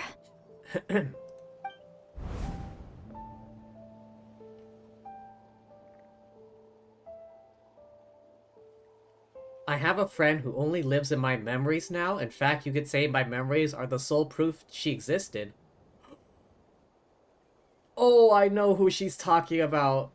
Oh, I know who she's talking about. Oh, she's talking about Ruka Devada, isn't she? She's kind of literal about that. Sometimes I tell myself, as long as I remember every single friend, they never truly die. Instead, they live on in the world of my memories. When friends create memories together, there's always something to hold on to. If you still need time, let me choose to remember you first.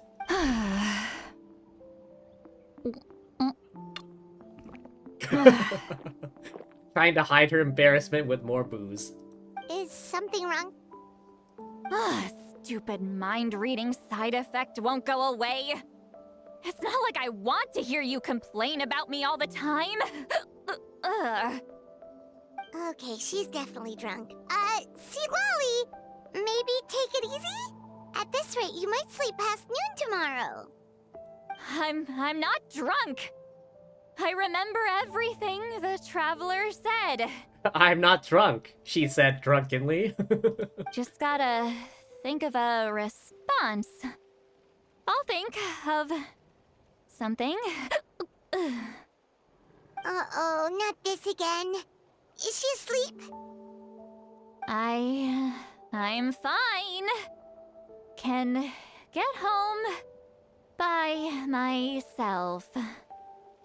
Is she talking in her sleep or talking to us? She seems kind of out of it. Yeah. Bye. Gonna walk back alone. Need some time to think. That was hilarious. She just floats away on her magic pillow. Doesn't need us to worry about her. Alright.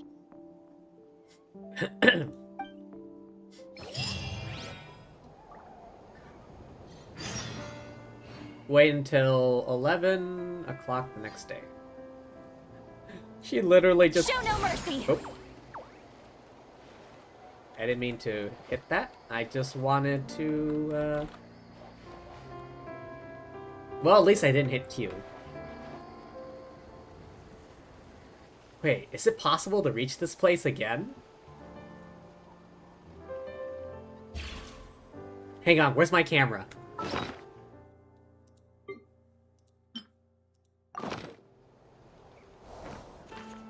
Perfect.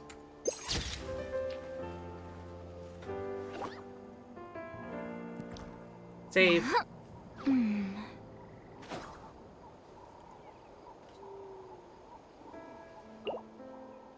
If it's not possible to reach this place again, that was probably my only chance to do that. Achievement? What'd I get? Ah, right. Okay, wait until 11. Almost. There we go.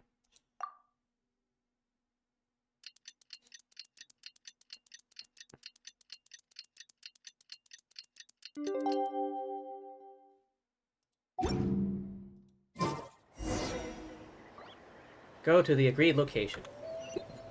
Excuse me. Oh.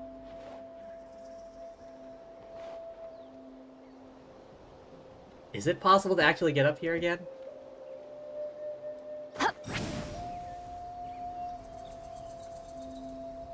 Oh wait, maybe it is.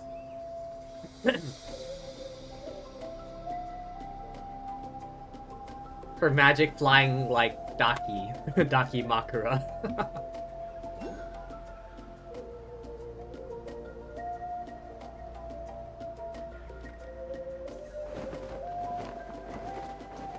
Ah, you don't get the...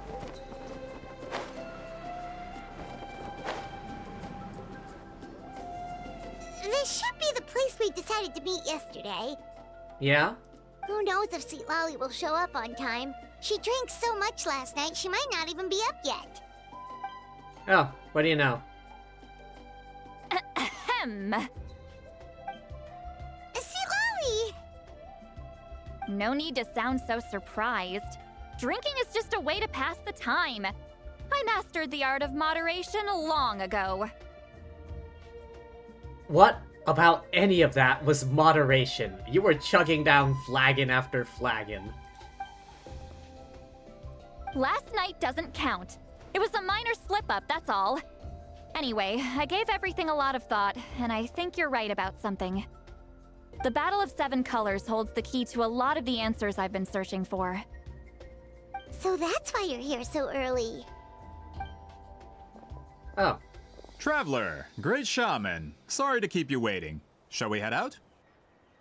A bunch of different guys this time.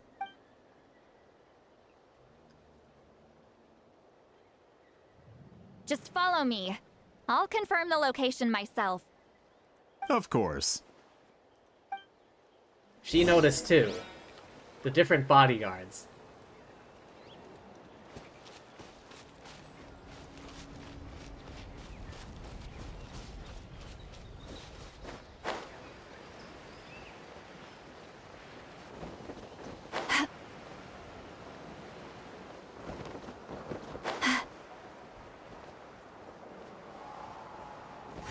Oh.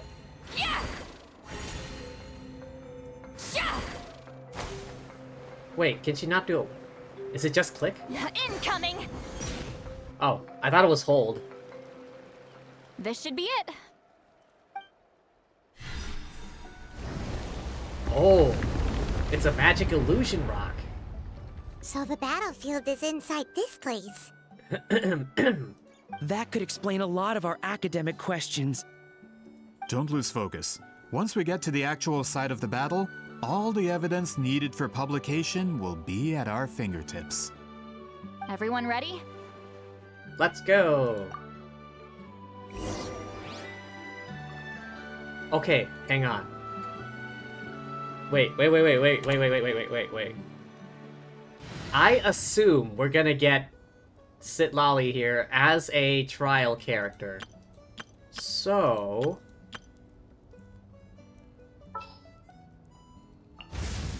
Archon reporting for battle. Which means I can do my ideal team.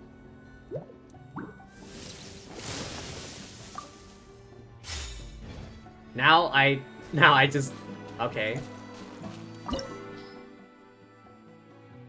Cryo and Animo. Recommended party level 90. Alright, the Goddess Squad is back. Featuring Granny Itztli.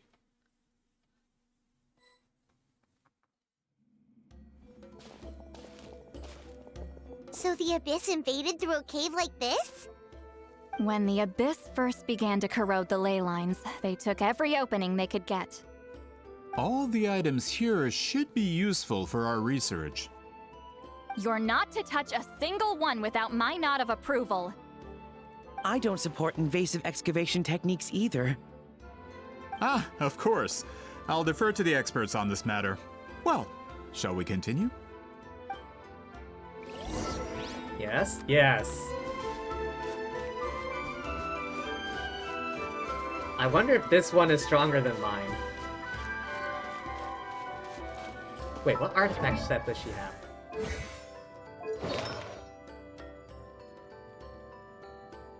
Oh.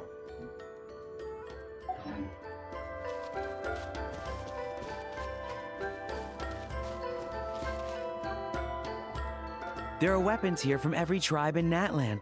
The battle must have encompassed the entire nation. Oh. Sounds like we're getting closer to what the legend describes. Did you bring cameras? But all we can really say is that a battle took place here. There's still no evidence of any colors or some elaborate maze. Wow, you're really invested in the Battle of Seven Colors. Well, it's the reason I came to Natlan in the first place. Grudok, send some of your men to search the area. We might miss something all grouped together like this. I'd like to cover all our bases. All the bases. You got it. Don't jump to conclusions. Of course this isn't the site of the actual battle. We have to keep going.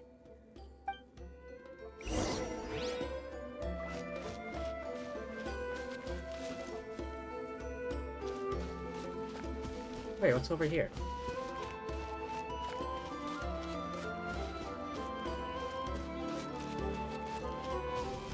Ah, nothing.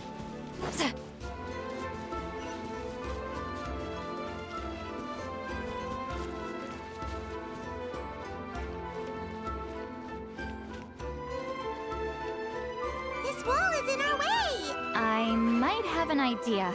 Traveler, try removing that sphere. Huh? Like, attack? Oh, Kate.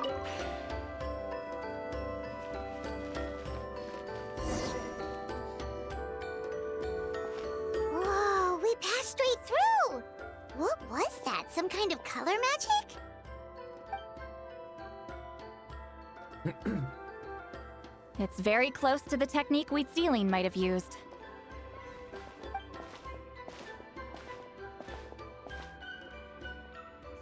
Oh, a chest. That's it?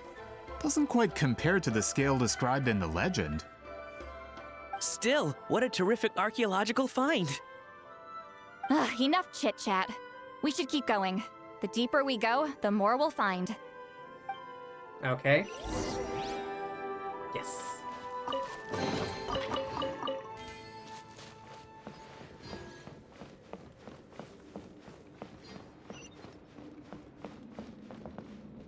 How deep underground are we? Oh god, I'm getting flashbacks to Sumeru again.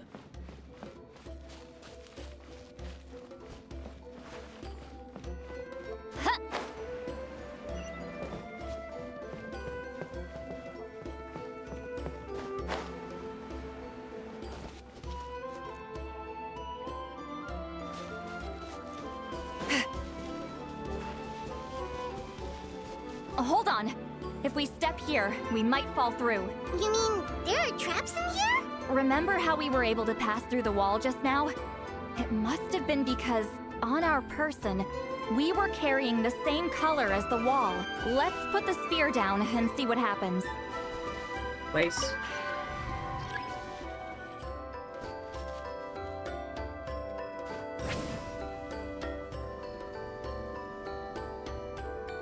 Whoa, you're right. We can keep going now.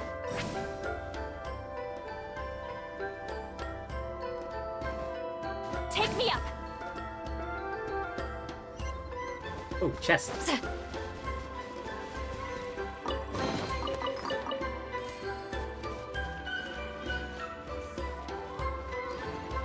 Okay, then we take the sphere from this one, and then we can pass through.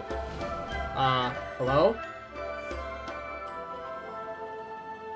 What happened? Are we in Fontaine again? What the feck?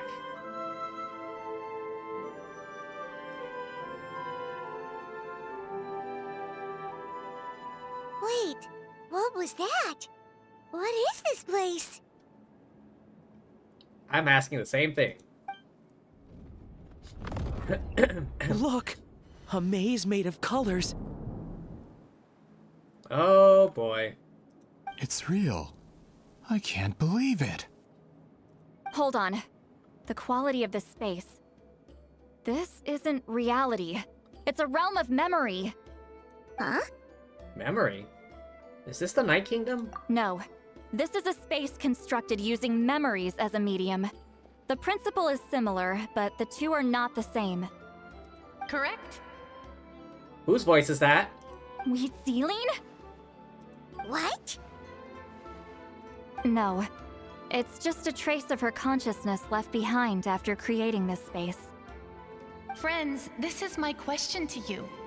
What is our strongest weapon against the Abyss? In my opinion, it's memory. After all, is it not after losing the capacity for memory, love, and compassion that our enemies fell to the Abyss? That is why, with our memories, we possess a power the Abyss cannot hope to match. I have discovered the perfect medium for us to wield that weapon. You know it as color. The more cherished the memory, the more vivid its color. As memories disappear, their color fades first. That is why color is the best vehicle to wield the power of memory. Okay. Guided by vibrant colors, your capacity for memory is what will allow you to navigate this maze. Without that capacity, enemies will fail to cross the barrier in front of them and be trapped here for eternity. So, be brave, my friends, and march forward. Any ideas, Sweet Lolly? Sounds like she left a tutorial. Not surprising. She always did have to handhold her talentless students. Follow me. Oh boy. Memories, huh? Maybe we should get Nahida or something to help.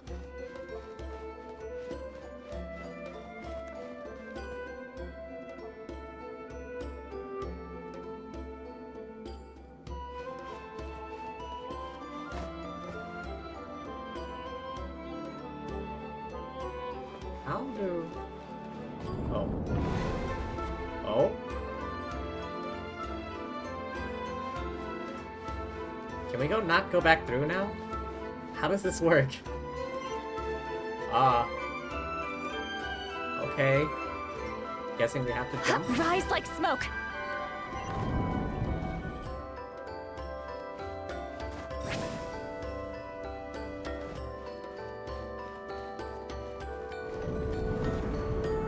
There are monsters here too?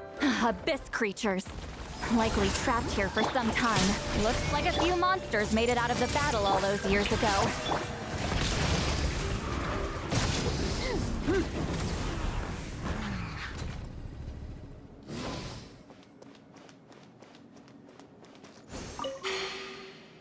Okay, pass through.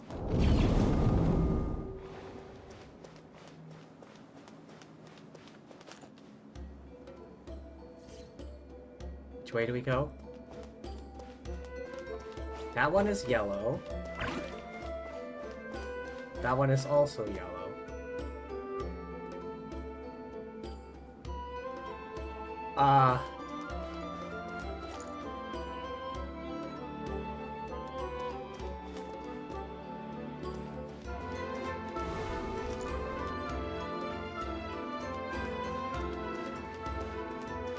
What happens if we get close?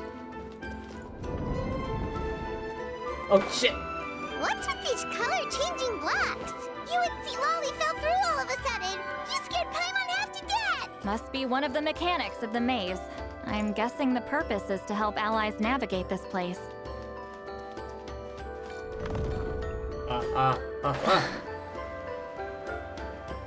no! More monsters? Ah, shoot. They're blocking the way forward. Let's get rid of them. Try and stop me!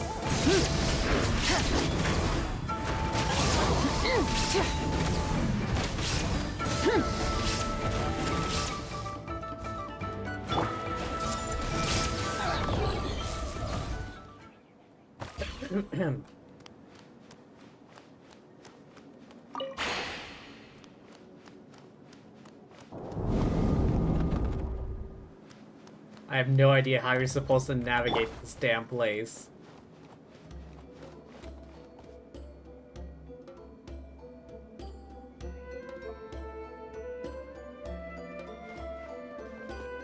This place is so pretty. If not for those monsters, Paimon would have never guessed this was a battlefield. The showmanship's not bad, I'll give her that.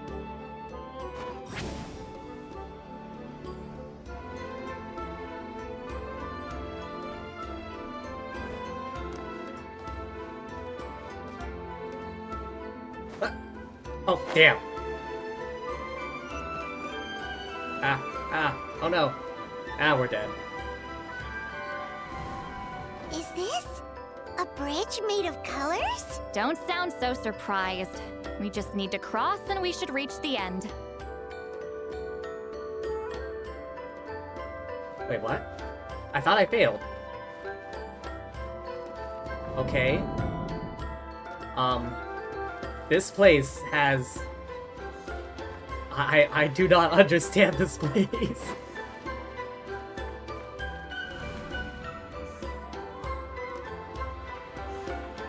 Okay. Wait. What happened? We're out! Looks like we made it through the maze. Somehow. Hold on. This is... Whoa, so pretty! The thing inside the sphere looks exactly like the maze! It's like a miniature blueprint made from a special dye. That color. The dye was modified using a secret technique to harness the power of memories and create mazes like the one we just witnessed. Without that power, it's just a normal dye, but the color it produces is still quite rare. I would say this is the most direct evidence that the Battle of Seven Colors actually took place. The expert has spoken! Yep. Perhaps I could take a closer look? It's an important piece of physical evidence, after all. What, you didn't bring a damn camera with you? No, you may not. She's giving us a signal. Be ready for battle.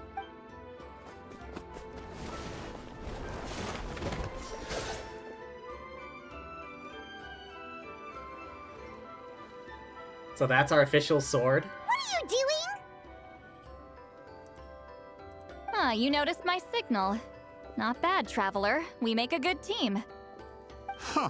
So, you've been watching me. A self-proclaimed book merchant who's never heard of Shogun Almighty reborn as Raiden with unlimited power? Please, that work was a commercial success across Teyvat. I knew you were fishy, but I didn't expect you to pull something like this. Monsieur Montluçon, we just need a few pictures for our research, not the artifact itself. What if it gets damaged or destroyed? Shut it! I couldn't care less about preserving this piece of trash. I would destroy it right now if I could. Alright, his true colors are finally coming through. Yeah, pun not intended. But then there would be no evidence to prove the battle took place! What if that was my goal all along? Alright, we kill him. What? Huh. Pretending to be a book merchant? Pretending to promote the history of Natlan and its heroes was the only way to get information out of the people in this tribe. But make no mistake, I'm no lowly merchant. I am the future owner of the largest printing company in all of Teyvat. But the dye in that sphere ruined all my plans before they could even get off the ground. Ow? We've received a report that your advertisement in the paper makes false claims. Fontaine Law demands it be taken down immediately. Ooh. False claims? The dye I advertised is an unprecedented innovation. It produces colors of unmatched radiance. Unfortunately, its qualities are neither unprecedented nor unmatched. According to the lady who made the report, she saw a woven scroll in Natlan made with a similar dye. Even more miraculous, that substance dates back hundreds of years. Oh. How? Creating this dye is the culmination of my entire life's work. You're telling me I'm hundreds of years too late? Calm down, sir. Sorry, it's just... I know this product will be a hit. The economic boost to Fontaine will be huge. We just need to advertise it as written. Fontaine's publishing industry is one of the best in the world. All we need to do is publish something in the paper, and all of Teyvat will think it was our invention first. We don't need to worry about more reports. Fontaine is far more advanced than Natlan. No one will believe such an innovative product could come from a place like that. Now he's just being racist. That goes against all of Fontaine's advertisement regulations. We can't do that. What if I give you a portion of the profits? All you have to do is let the advertisement stay. Wow, he's bribing an official. You're trying to bribe me? Careful. I'm dangerously close to reporting this to Monsieur Novelette. Oh. You watch yourself, bud. I knew if I was just allowed to market my product, it would be a hit. A bestseller, even. I would be a giant in the printing industry. But now, no one will see it as anything more than a poor imitation marketed centuries too late.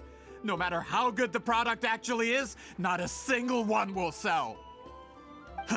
I will never accept that someone from this backwards, ignorant nation could come up with that die. Not 200 years before me! Yeah, he's just racist. Even when the truth is right in front of you? Ha! Truth is in the eye of the beholder. I'm already in the printing industry. I can go into publishing, no problem. All I have to do is destroy this sphere, write a detailed report about my findings, and publish it around the world.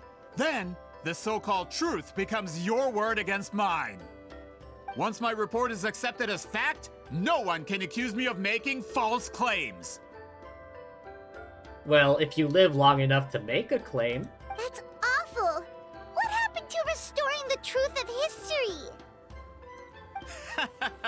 That plan hasn't changed. I will continue to spread my truth for all of Teyvat to see. You forget who you're talking to. Ah, you mean a hero of Natlan who's not actually from Natlan? And a great shaman who, according to rumor, abandoned her tribe long ago? Have you forgotten I defeated a Fatui Harbinger 1v1? From a practical perspective, there's no reason for either of you to stand against me. Again, I fought in dragons, I punched a sea monster, a space whale. Shows what you know. Oh, since you like rumors so much, have you heard the one about what happens to people who get on my bad side? Trauma! Ah, the wrath of Granny Itztli. Like I said, our interests aren't at odds. I knew from the beginning that you would accept my invitation, considering Huitzilin was your rival. You've lived longer than her, you're far stronger than her, and yet, she has always been more revered than you. Now, that can change. With the backing of the printing industry, I can take any book and send it to all four corners of Teyvat. This part of Natlan's history will be mine to tell. And in my version, I can erase the Battle of Seven Colors. You can be the one to have all the glory.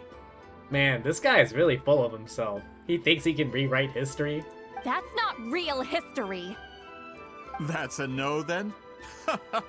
Your history means nothing to me.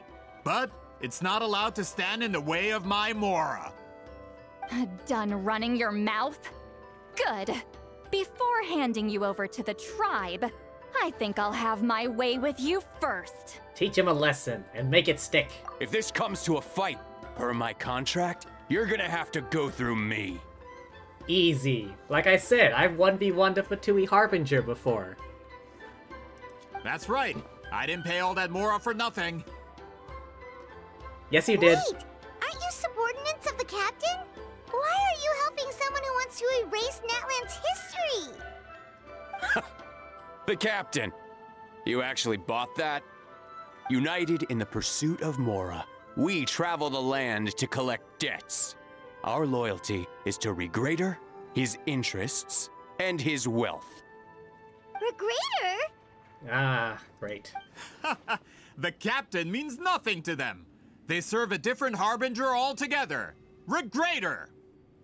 This man has the potential to become a giant in the printing industry and disrupt Fontaine's economic system. This aligns with Regrader's interests. It's all been a lie from the very beginning! Just one more guy to beat up. I don't care who you serve. When it comes to punishment, I don't discriminate. Here we go. Get to work! Have a load of this. Grow. Quickly. Strike a pose! Let my name echo in song! Illusion shattered! This is it.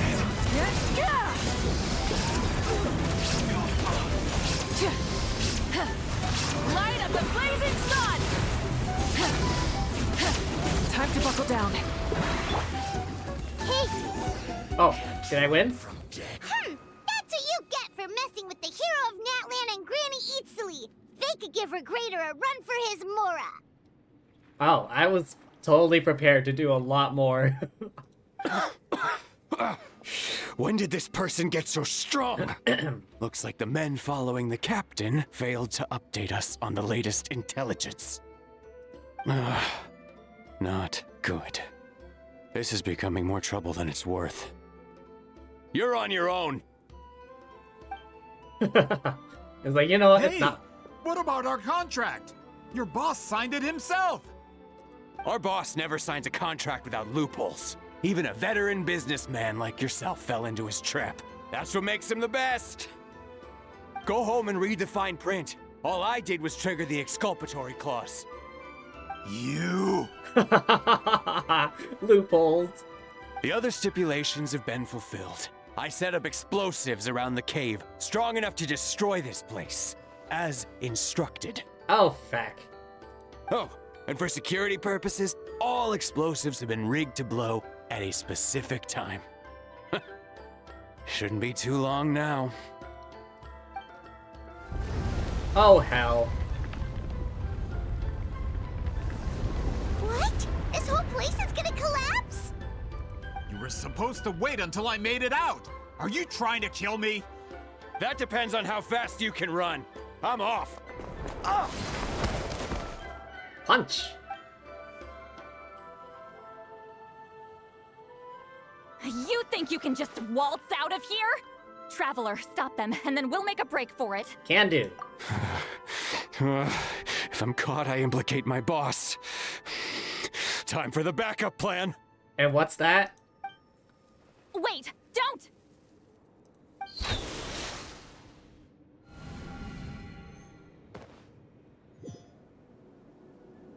What happened?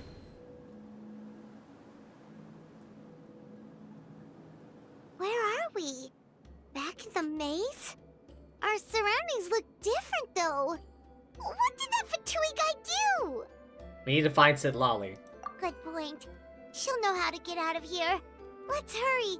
If we don't make it out before the cave collapses, we might never be able to leave. Where could she be? Let's see.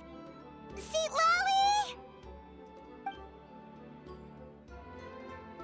Oh, looks like it's not gonna be that easy. What should we do? I saw the special color. The special color? The one you saw in that woven scroll? Why would it appear around here? No time to think about that. You're right. Lead the way, traveler.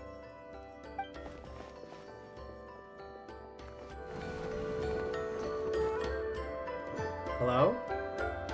Loading screen?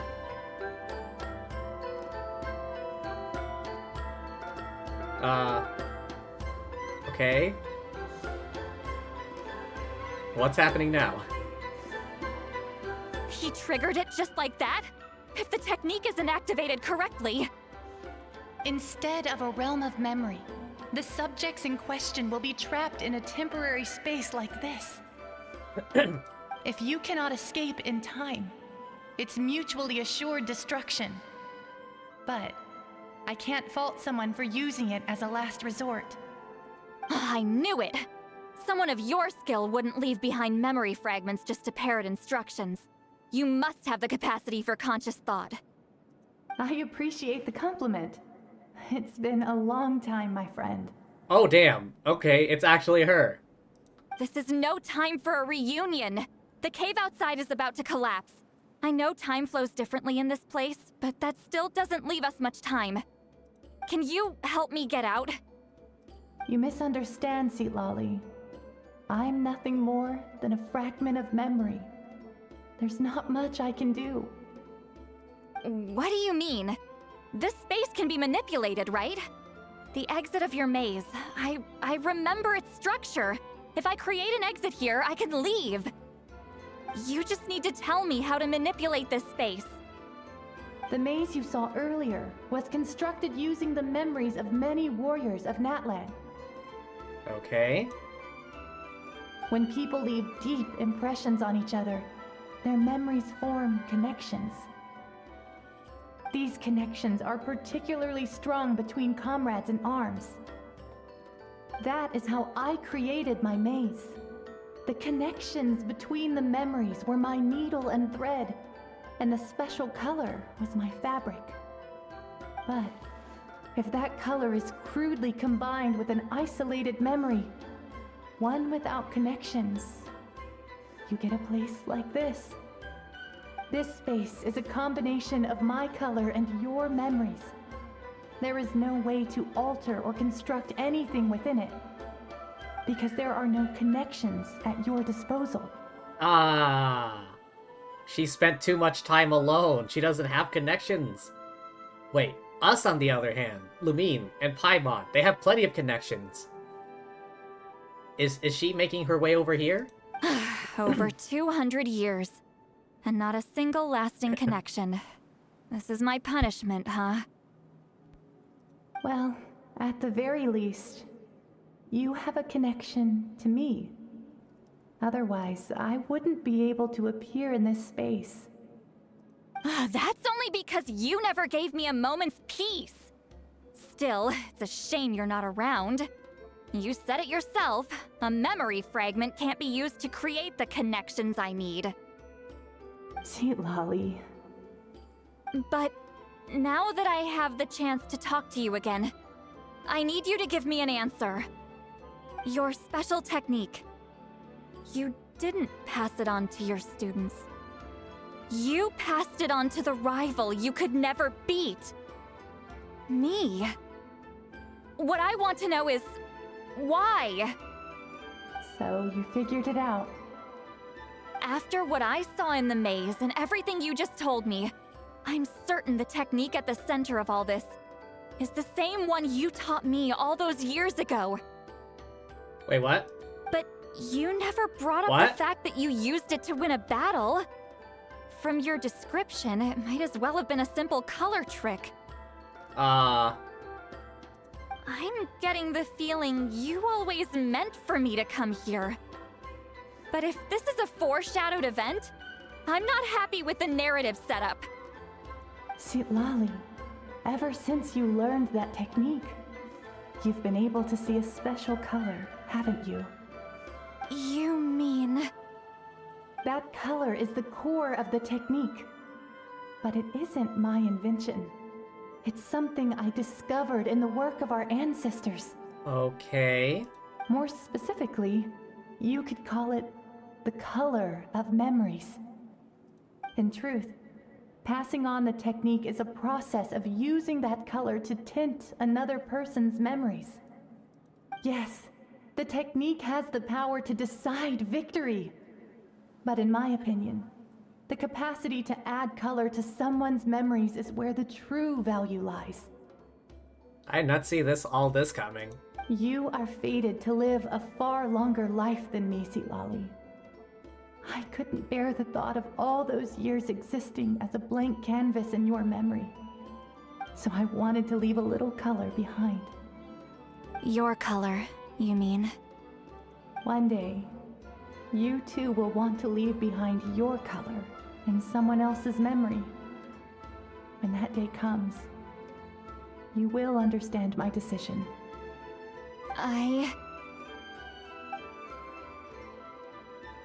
If you still need time, let me choose to remember you first. I have to get out of here. That's the only way to rescue them.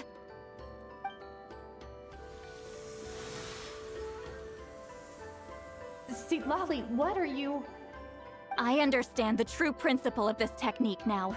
If I can't construct an exit, then I will separate this color from my memories by force. But you could lose a portion of your memories that way. I know, but my memory is just a blank canvas I've neglected for 200 years. My friends are worth the risk. Wow, she's willing to go that far for us? I have to find her. Traveler? Oh, she's close enough that she can hear our thoughts.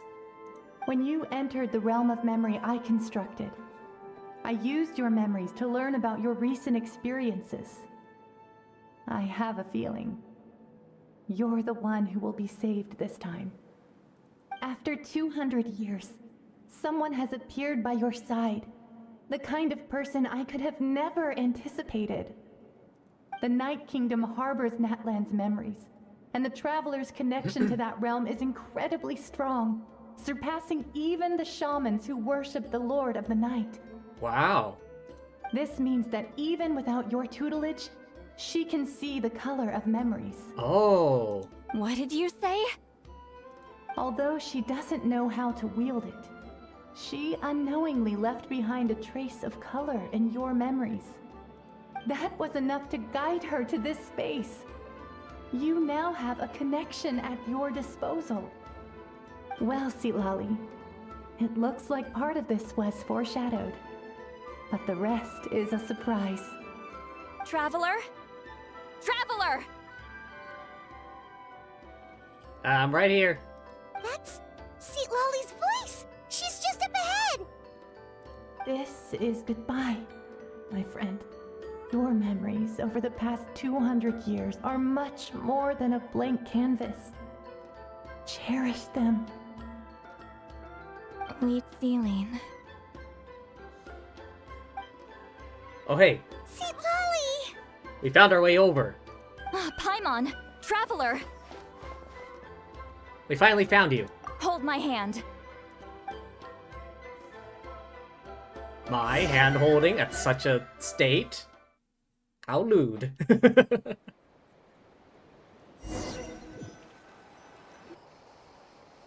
we teleport out? Man, that place was so... Woo! We made it out just in time! Wait, that place is destroyed now, isn't it?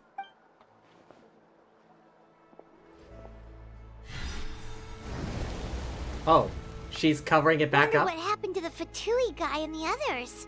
Dead. He was most likely trapped inside that space, just like us. Anyone else was probably crushed.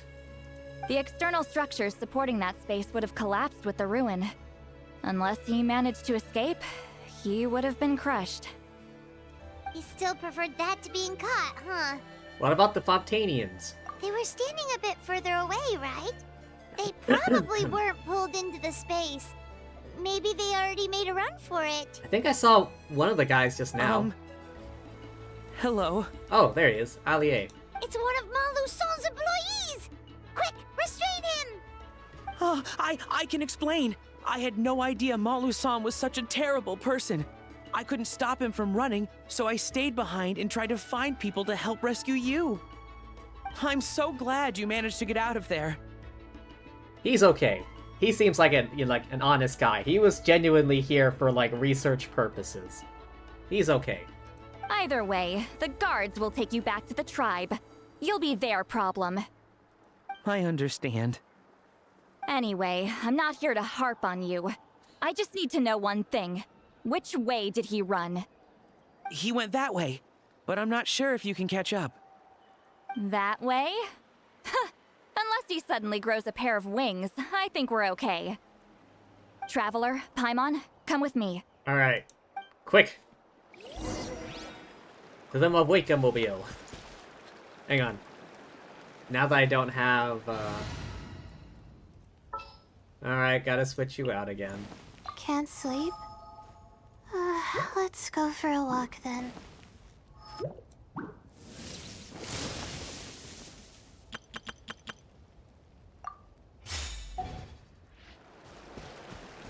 Let's go! Full throttle! Oh. Hey, it's Elder Tlapo and a group of Ictomisaurs! They caught Moluson!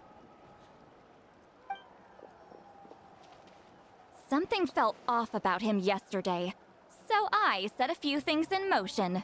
Looks like it's time for that foreshadowing to pay off. Foreshadowing to pay off. My bank balance! No! No! What's wrong with him? Is he being tormented with nightmares? That's one of the tricks Claw uses to scare people. He makes people hallucinate the thing that scares them most. Really? The thing that scares this guy the most is losing all his money? It's particularly effective on weak-minded people like him. Serves him right! The thing he fears the most is losing all his money. I know, it was a lot to ask, making you come all the way out here during the day. Was that a declaration? Elder Tlapo didn't appoint us to a whole other task, did he? Forget about him for now. The Ictomisaurs will make sure Montluçon doesn't escape before the guards arrive. In the meantime, we have unfinished business, remember? Right, the special scroll. But The dye is buried underneath a bunch of rubble now. Don't worry, Witztli's technique hasn't been lost at all. Come with me, I'll explain everything at my house. Okay.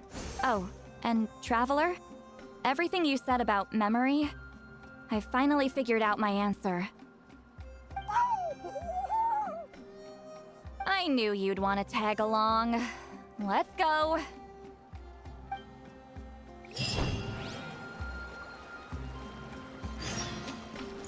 Oh, 400 meters that way. Here?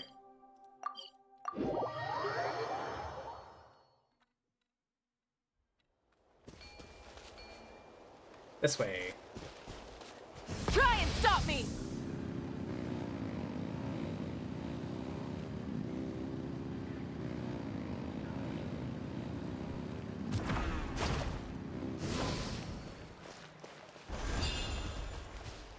There we go.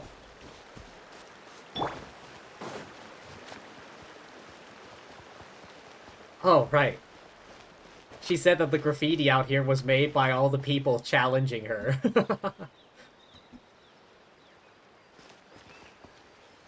And of course, it's just a bucket of paint tipped over. I guess they left it in their hurry to run for their life.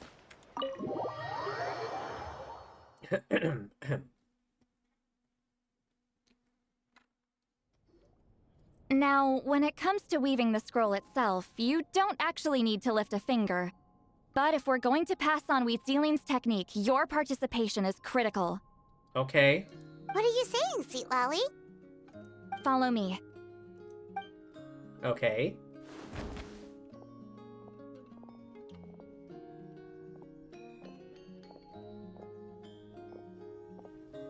Where are we going?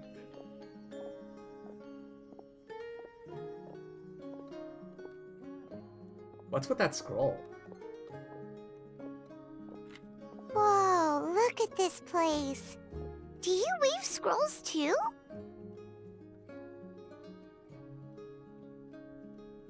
Wait a sec, is that the one from our victory? Yeah, that looks like Mawika and us holding the sword. Yeah. Scrolls. Scrolls?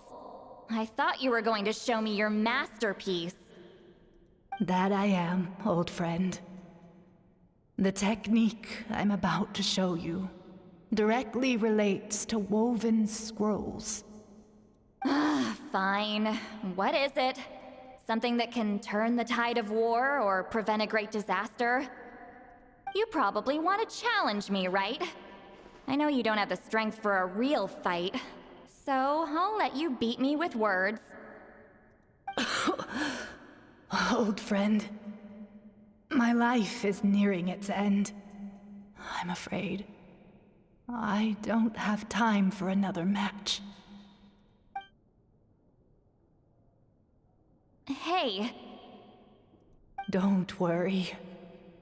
I trust in the belief of our tribe that death is not the end, but the beginning of a new existence in the Night Kingdom, where everything is made of memories. So, do you know why our ancestors insisted on using colorful, woven scrolls to record our history? Oh, I see it now. That's Wheat that's Elder Talapo, and that's all the enemies getting trapped inside that memory sphere color thing. Because history is the memory of a people. We give our scrolls an orange hue, so the dead can still feel the warmth of the setting sun. We decorate them with kernels of grain fruit, so the dead can still enjoy the abundance of our harvests. I know that, but something this important? Why entrust it to me and not one of your students? As your friend, I admit, I'm being a bit selfish.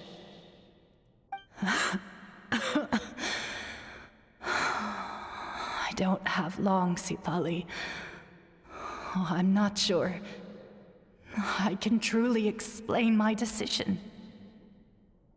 But I know you will understand one day. For now, will you accept my final request? Just this once. I understand now, Itztli. Just like you said I would. Claw, help me move this outside. I'm going to color it.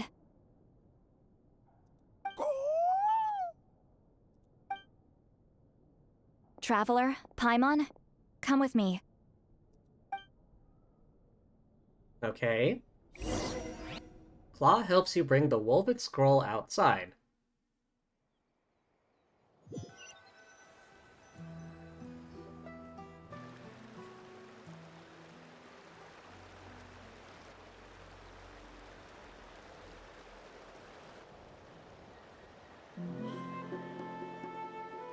A lot of stuff going on.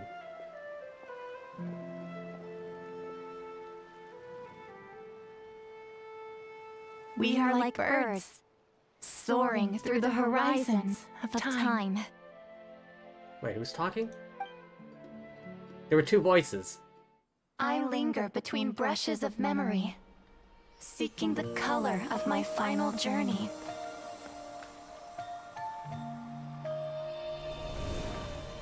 When I get there, may there be feathers to paint the sky, shades of rose.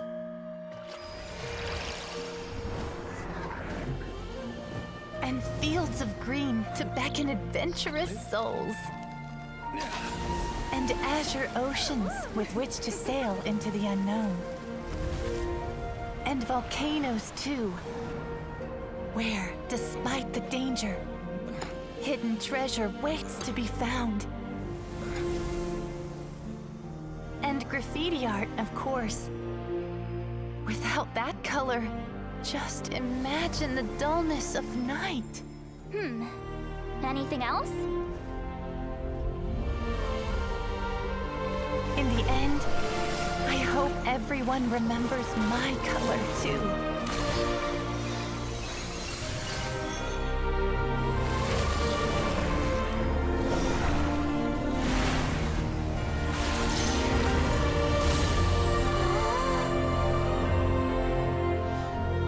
In the end, I hope everyone remembers your color too. All in all, it was just a technique for coloring a scroll.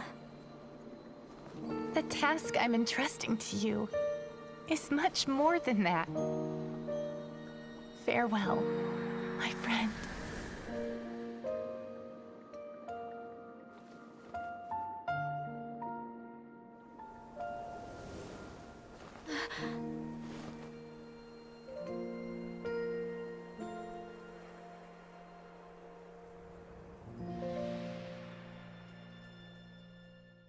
I think I know where all the money from the gacha sales are I knew you would going. understand. I think all the money from Itztli's banner is just going towards these animations. Like, all the money from all the gachas are just going towards all the animating department at Hoyo. This is the special scroll. How did you know how to weave it, Itztli? Remember the gift from the spirits? Hold on. You've lived for more than 200 years. You know how to weave the special scroll. That must mean you're the one behind the gifts from the spirits. Oh, well, it's not like I wanted to interact with the appointed. So whenever I delivered the scroll, I used illusions to confuse them. Oh. The fact that it turned into some kind of divine intervention is because no one was skilled enough to see through my tricks. Why not just tell him? You've carried the duty alone for all these years? Even if you don't like interacting with people, why not teach someone else how to do it? Traveler, you can see the special color, right? Yes? The essence of that color is memory. That means completing the special scroll is a process of searching for color within your memories. Passing the technique on to someone means sharing your memories with them. You need to leave traces of your color in their memory, and they must do the same. Even though I only confirmed that today, I've had suspicions for a long time. And, well, ever since Sweet Celine died, I haven't wanted to form that kind of connection with people. Oh, yeah. It was her final wish, so I kind of resigned myself to taking on the burden forever. After all, I have all the time in the world. But Claw never stopped appointing new candidates to weave the scroll, despite knowing exactly how I felt about the situation. You mean he never stopped trying to find new friends for you? I knew exactly what he was doing. And yeah, if I ever did share my memories with someone, I guess that person would be a friend. But it never got to that point. This time, though, you win, Claw. Take this. I guess it's my response to what you told me the other night. A handkerchief? What is it? If I had to choose my color, it would be the color of this handkerchief. Countless people exist in my memories, and I know one day that will be my fate too. A memory living on in someone else's head. Since you have a long lifespan, you're the perfect candidate to bear this memory and carry my color in your mind. Does this mean I'm officially your friend? Just keep it safe. And you better not forget my color when I'm gone. Whoa. It's a little early to talk about death, don't you think? It's only been a few seconds since we made the friendship official. Isn't that what friends are for? Okay, this is a serious commitment. Well, Seat Lolly, if the Traveler's going to leave their color in your mind too, it'll probably be gold, right? Actually, their mark is already there. Remember the mind reading effect I couldn't fix? Well, I finally got to the bottom of it. Oh, did you now? Sharing senses allows communication to occur between the consciousness of different people. Naturally, memories are also involved in that process. Although I didn't know it at the time, we both have the ability to see the color of memory, which means that when I shared my senses with you, a connection was created between our memories. And that connection is what caused my original spell to go haywire. Ah. So, you can hear the Traveler's thoughts because you left traces of color in each other's memories? And that's why the Traveler could hear your thoughts too, because it works both ways, right? Quick thinking, but only those trained in the mystic arts can maintain that level of connection.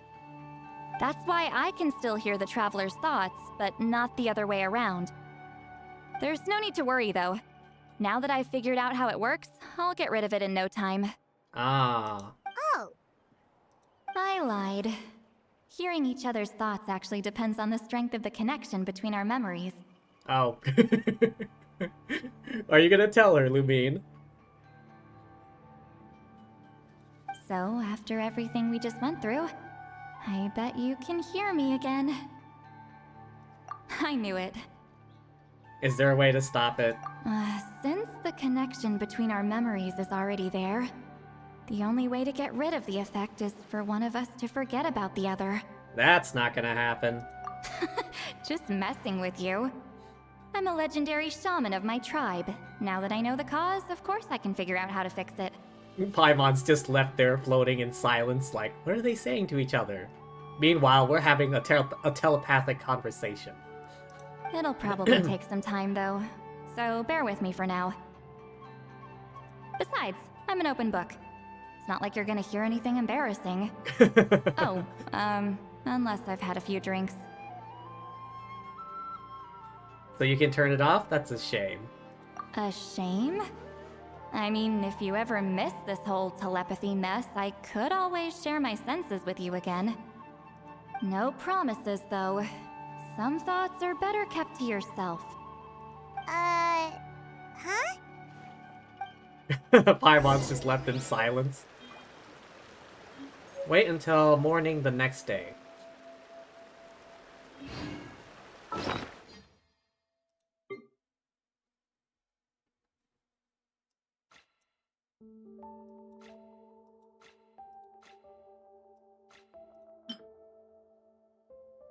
Chronicles the legendary battle you undertook to become a hero. Oh.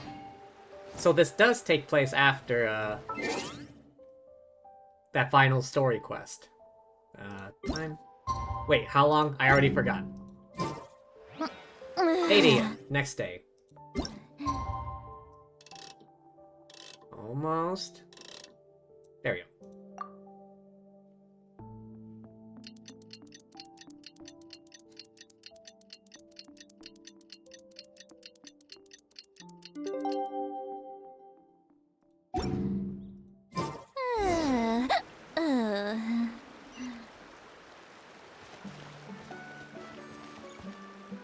Oh, right. We have to head down to the thingamajig.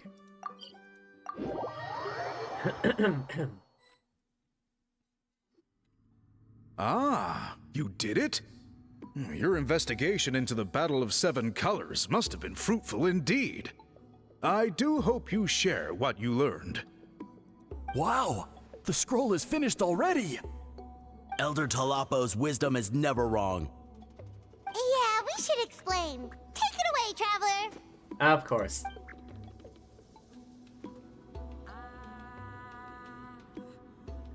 You share everything you learned about the special color. I see. I couldn't even get a chance to read the last few words. You don't look surprised at all. It makes perfect sense. History is the memory of a people. If we want to depict it, a die derived from people's memories is, of course, the best choice. Now, it's just a matter of preserving this secret technique. From your description, it sounds like learning the technique requires the previous holder to share their memories. Well, yeah. In that case, I must work with our priests to reinvent the technique based on the principles you described. After all, memories are precious things, meant to be shared with those closest to us. I cannot take that choice away from you, Traveler. How considerate of you. You completed your task admirably. Finding a way to carry on that legacy is now our duty. All right, we'll leave that to you. Oh, and please pass along my thanks to Granny Itztli. We interrogated the Fontanian merchant she apprehended, and it turns out he is the reason some among our tribe started to question our history. He hired people to spread misinformation about the Battle of Seven Colors. The recent friction within the tribe is entirely his doing. We now have a record of his crimes, and will begin working with Fontaine authorities in a few days. To the... Damn it, what was the name of the prison again? I completely forgot. So he was behind the controversy in the first place. Guess it's easier to investigate when people are already questioning something. Anyway, that clears it up. People don't just question their history out of nowhere. Thank you, Baram. We'll be on our way. Until we meet again.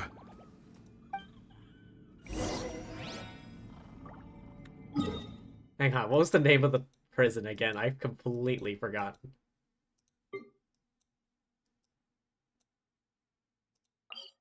Fortress of Maripede. I completely forgot.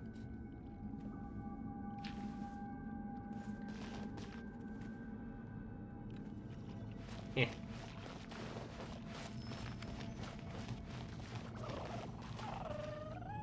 Oh, hang on. I want to get a picture of Lumine. Wait, no. There we go. Huh? Did someone call me just now? No. Is there a camera mode? Take photo. Zoom out. Oh, yes. Okay, hang on. Zoom. Okay, no, out. Okay. Oh, yes. Perfect. Connect.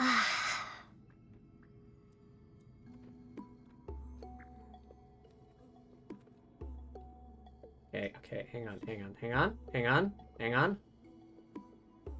I don't get, like, the entire thing in shot.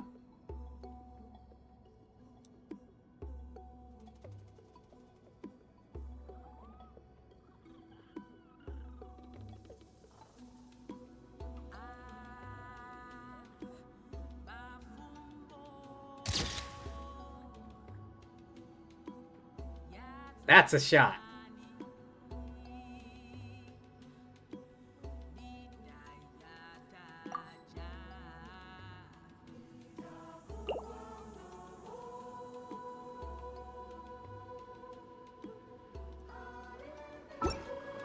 There we go. I'm happy.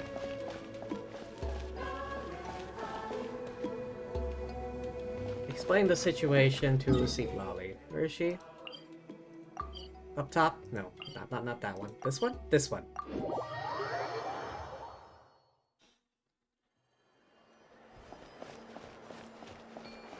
There she blows. You told him everything, right? Yep, we left out the part about your contribution, but it kinda seemed like Chief Biram saw through us. You could have just said it was a gift from the spirits. Yeah, but Chief Biram deserves something in return for his hard work. I guess he is different from the previous chiefs. But if he figures out it was me all these years, I'm in for a world of trouble. You think so? There you are. I've been looking everywhere for you. Oh, it's the other Fontanian researcher. He wasn't taken away with his boss?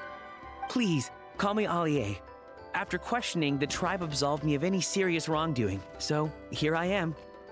I told you he was alright. I'll be heading back to Fontaine soon. No employer means no funding, after all. But I wanted to finish my investigation first. I'd like to ask some questions about Itztli. I want people outside of Natlan to hear her story, but my understanding still has some holes. I'll bet. Questions? Huh! Why should I let an Outlander tell our stories? Don't misunderstand. I have no intention of twisting your history or using it to make a profit. It's just honest curiosity, I assure you. I believe amazing stories deserve to be shared with the world. Culture thrives through dialogue and exchange. He has a point. All right, you can ask your questions, but be quick. I have important plans after this. Does it involve more drinking?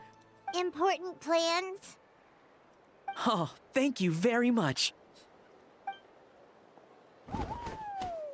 Blah blah blah blah blah blah blah blah blah blah. A thorough interview. Only leaving when Itztli runs out of patience. Another day, another drained social battery. We should probably get going then. Uh-huh. Hold on. You owe me a pair of books. Oh, that! When it comes to light novels, your memory is like a steel trap, huh? Books that rare will take some time to find. You're telling me. Yeah, it's not gonna be easy. You might need to go to Yai Publishing House in person.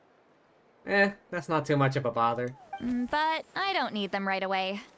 Just don't forget, okay? Do you think Miko has any? Of course! We'll get them sent to you as soon as we can! Sent to me? Nuh-uh. I don't want a stranger knocking on my door when I'm hungover. Here, just take this. Stranger knocking on my door when I'm hungover. And this is? A key to the front door? The key to my house. Don't bother knocking next time. You'll disturb my sleep. Yeah, so if we ever get the books, we just, roll up to her house, open the door, and then just leave them there while she's drunkenly passed out on the floor.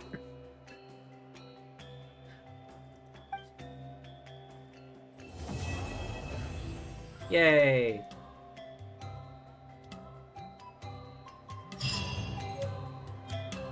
So Lolly's handkerchief and key. Wait.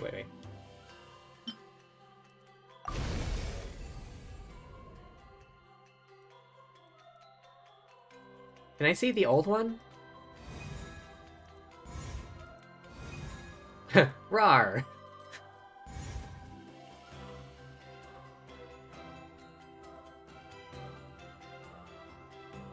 Is there a way we can switch back to the old one? I kind of want to see.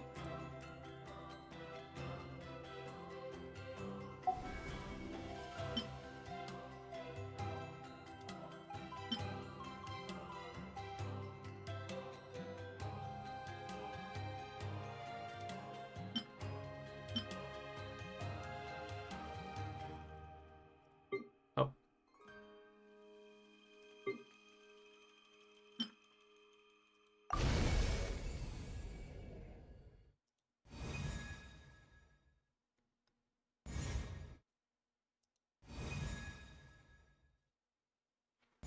Wait, is this the new version of it?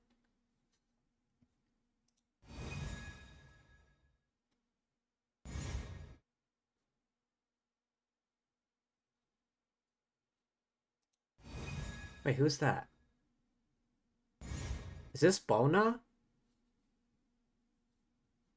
Hang on. Was there any... Wait, was it Lolly's figure here earlier? I don't remember.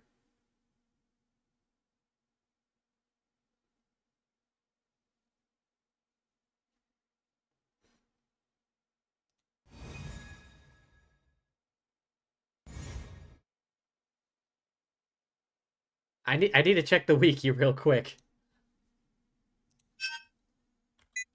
Genshin.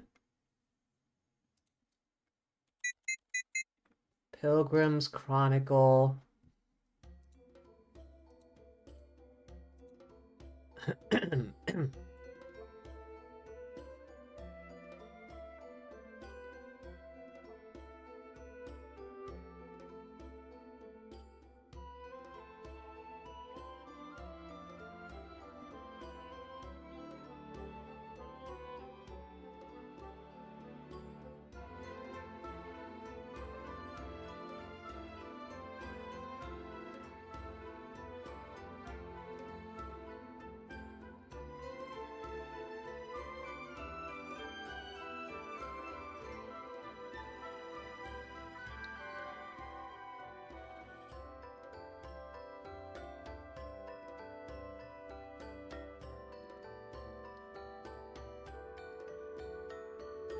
Huh.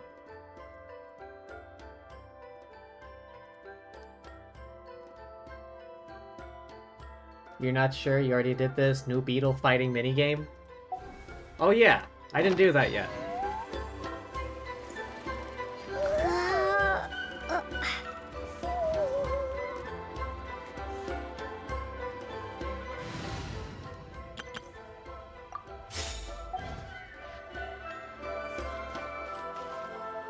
Wait.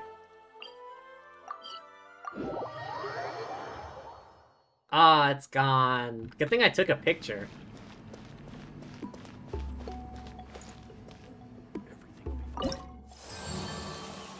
Oh, sweet.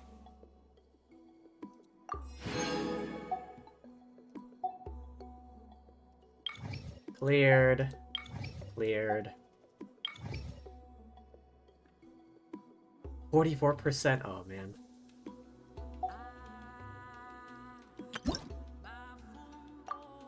Oh, I need one more. Wait, that's the only one left I can do. The flint ore. Right, that's for constellations. Hang on. Where is it? Character level up material. Cornerstone of Stars and Flames. Hang on. What is that for? It says...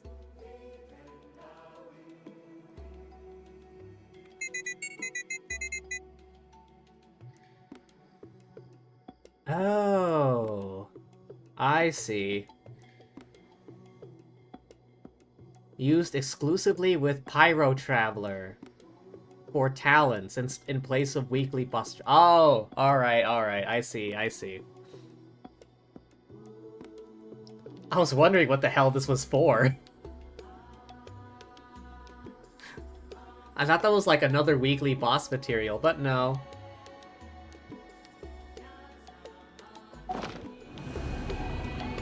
Flame on!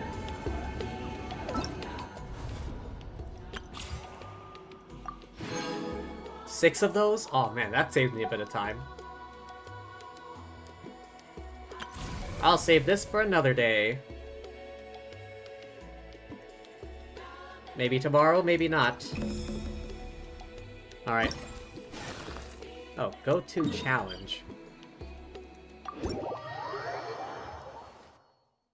Shuyu Beetle. Oh, Shuyu! That's the kid that Xianyun took on as her new disciple, right? Start tutorial.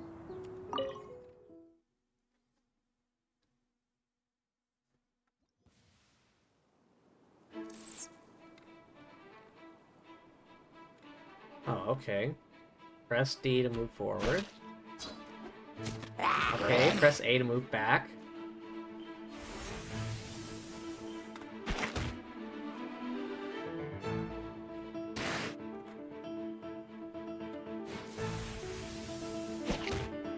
Okay. Oh.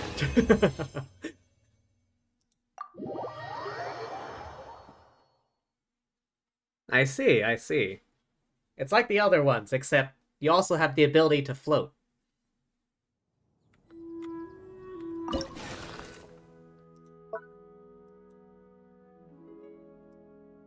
Head is weak spot, attacks from range.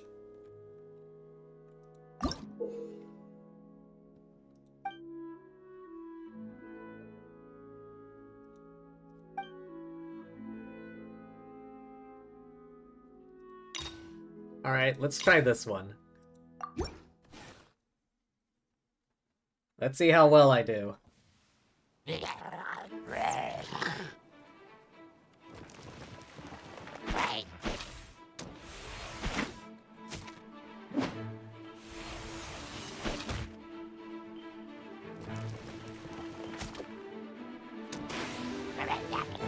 Oh.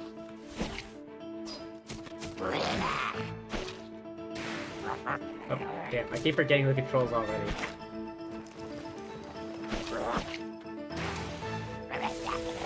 Oh, damn it.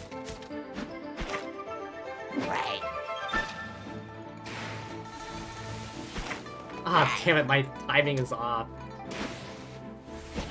Ah, damn it. The hell with you. I'll attack your shins.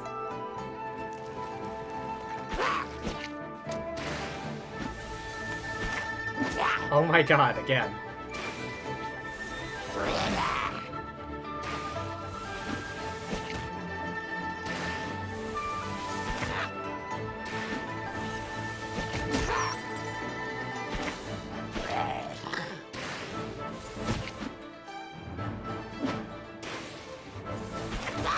Oh, there we go.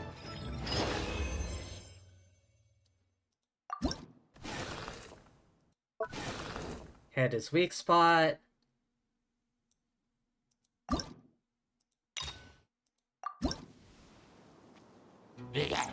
Alright.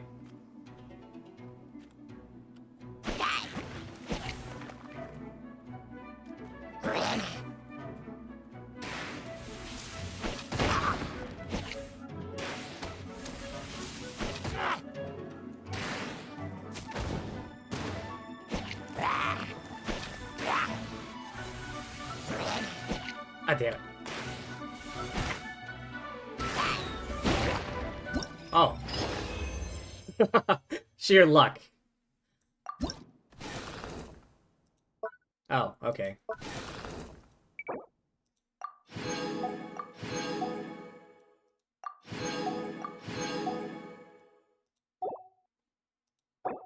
Yeah. Usually there's like a little quest or something that leads you up to this.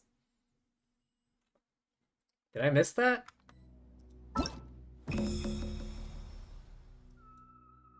When you return to Mount Outsong, a mysterious teapot domain appears. Oni Kabuto-shaped gardening machine.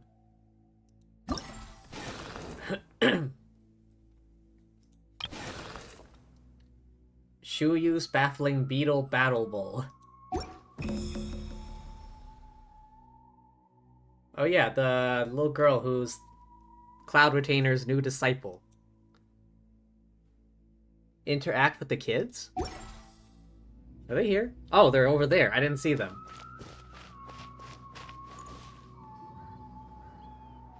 Master Shuyu. As you can see, I have successfully directed Bloom Pruner Radiant Wings to victory over the final foe of Shuyu's baffling beetle battle bowl. Could you now impart upon me some fundamentals of the mechanical arts? Okay, don't rush. Shuyu, all else aside, now a master of the mechanical arts.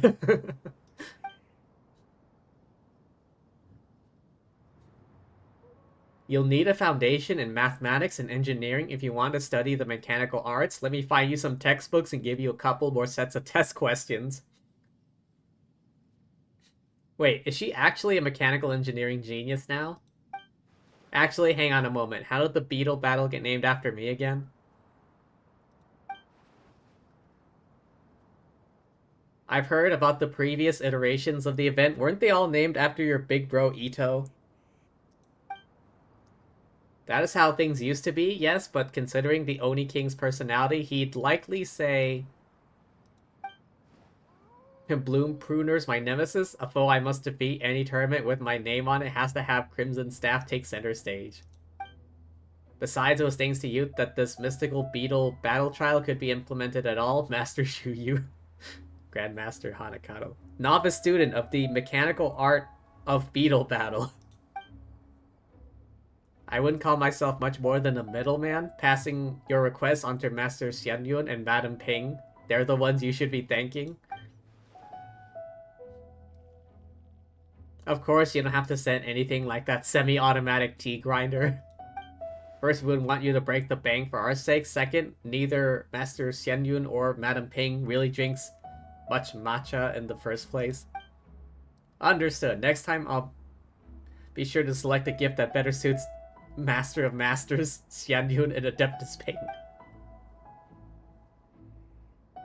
No wonder there were beetle fighting challenges for us within that domain. All because of the expert beetle battler Grandmaster Hanakato. He played against Ito sometime back, didn't he? Why'd he come all the way here to Mount Outsong? He chose to stay in Liyue back then, didn't he? That sounds like, oh, Lumine, Paimon? The Oni King's right hand, sky-cleaving white iron lavender melon. Well met. In case you've forgotten about me, allow me to reintroduce myself. We crossed paths before during the almighty Arataki God damn it. Ahem. The almighty Arataki Extraordinary and Exhilarating Extreme Beetle Brawl, and the Arataki Blazing Armor Beetle Battle Boot Camp.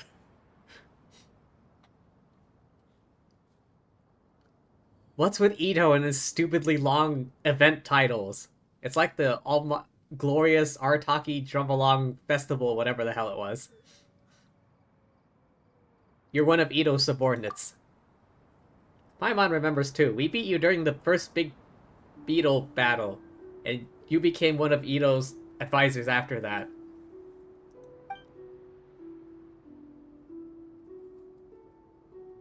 At the end of that great training arc, Woba brought Cloud Retainer's Bloom Pruner. To rise to greater beetle battling heights, the Oni King and I agreed to stay in Liyue and prepare suitable gifts to show our sincerity as we seek to learn from the Adepti. Adeptus Shuyu.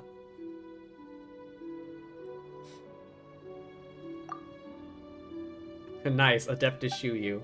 I'm not really an official teacher yet.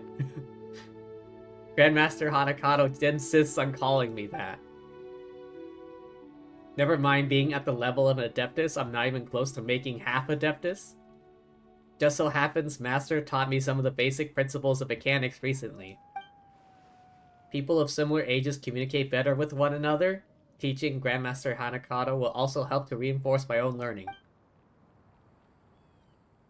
I'll be the one teaching him the basics while at the same time really getting a grasp on specific mechanical fields he wants to learn about. Why is there a crab? Up here. On top of a mountain.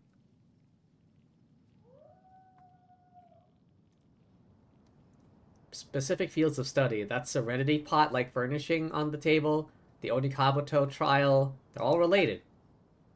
Adeptus Cloud Retainer, Adeptus Ping fashioned that masterpiece after hearing Master Shuyu's explanation. A truly amazing masterwork. Got all sorts of monsters I never dared get close to normally. With the newly equipped Bloom Pruner at full output, I could take them on head to head. To show my respect, I'd like to name this Shuyu's Baffling Beetle Battle Bowl. I still think you should name this after Xianyu, Master Cloud Retainer or Madame Ping instead. Now that Paimon thinks about it, letting an Oni Kabuto go up against monsters would certainly give you results you couldn't get from ordinary beetle battles. Such battles might be somewhat outside an ordinary Oni Kabuto's purview. Bloom Pruner isn't one of your own isn't your run-of-the-mill Oni Kabuto. It'll be fine.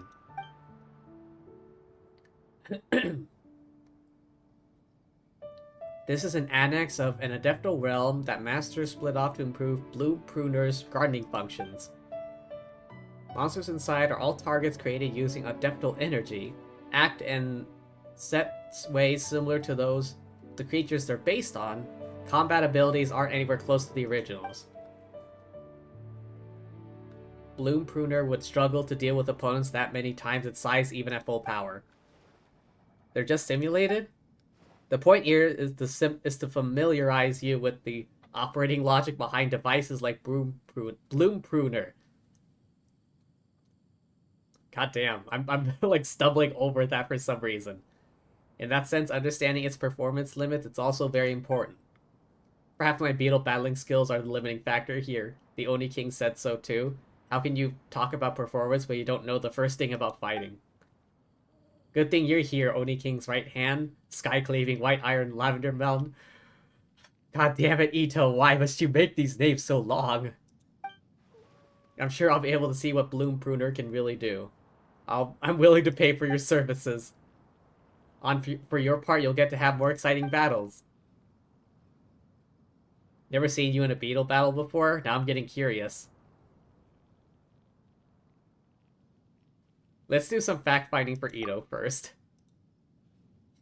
If the opportunity arises, I'll also write a letter to Oni King. Report on current progress, mention the generous aid you've offered. For all we know, he might just buy a boat ticket to bolt over here and try this new beetle battle before he can blink. No time to lose. Let's continue fighting our way through Shuyu's baffling beetle battle bowl. I'll just have to accept this name, won't I?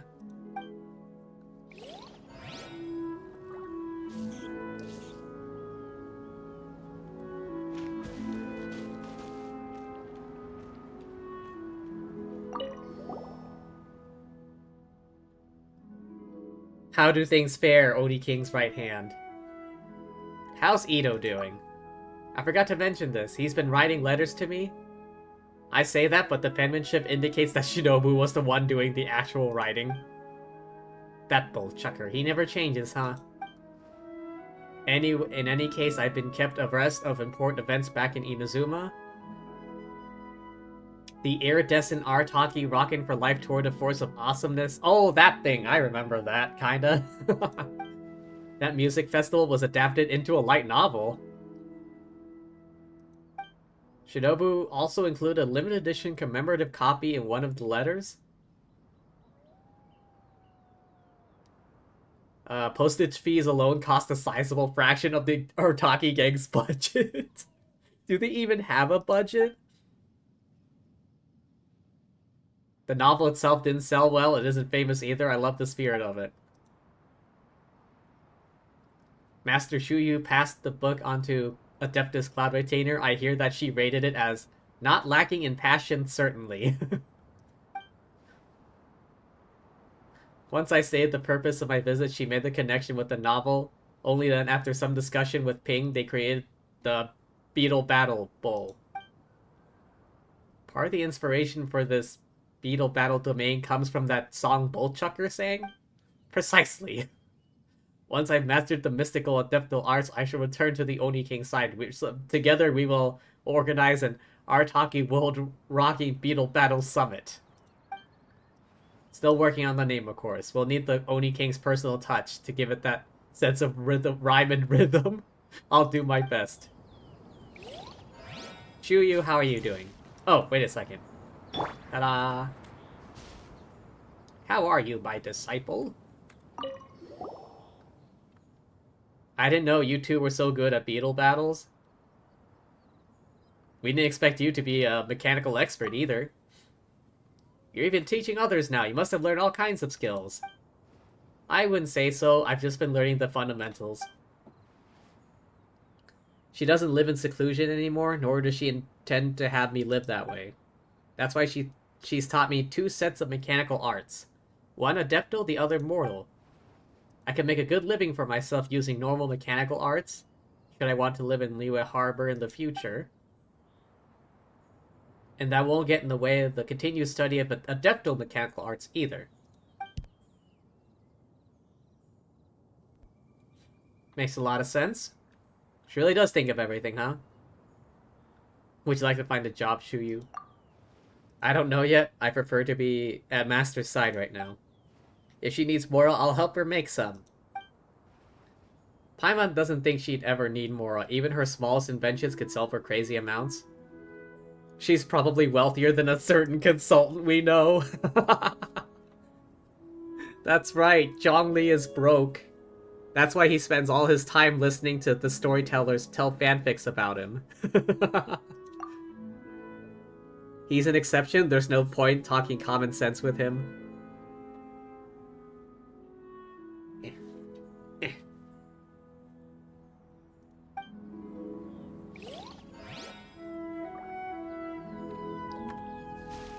She's even got the same colors.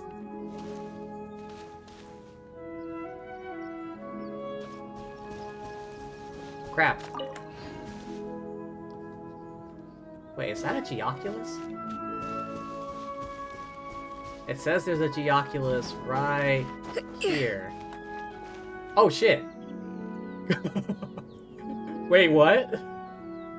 I came over in this direction because there's a Geoculus on the minimap. I didn't expect Shan Yun to be sitting here. It is I, your evil clone. Ooh.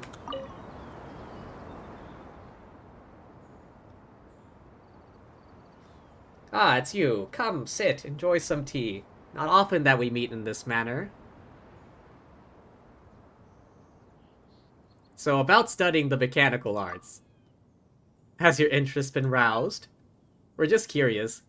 We have used quite a few of your devices in the past, after all. Is learning this stuff hard? The principles behind adeptal mechanisms, their material requirements, the capabilities that power them, these all have strict requirements. A mortal artisan would just as soon touch the skies as imitate them. Even those widely read as yourselves might struggle for a time to comprehend such concepts as dynamic axes, force transmission, and component cycling.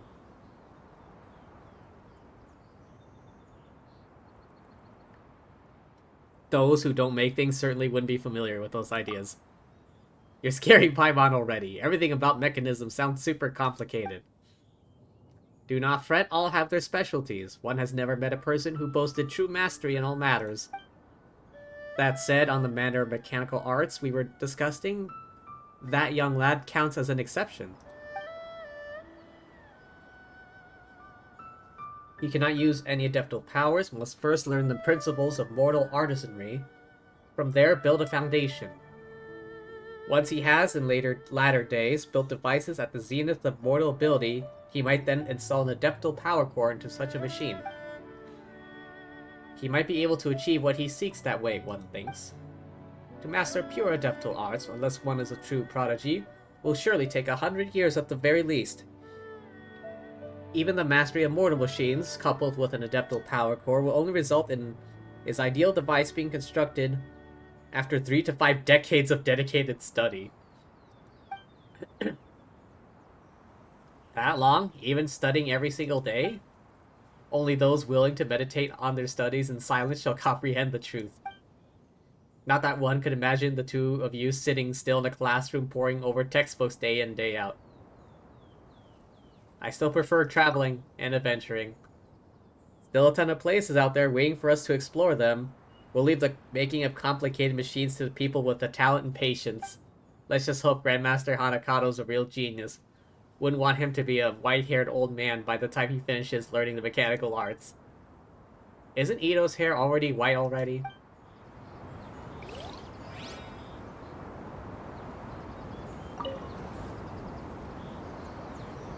Evil clone. Ooh.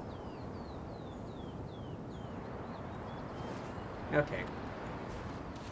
Now to come for what I wanted. Wait, is that it? Oh, damn.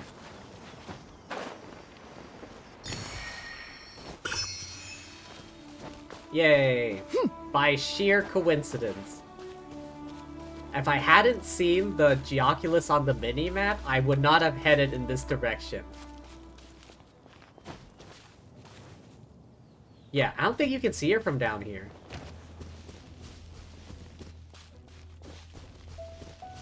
Yeah, no you can't.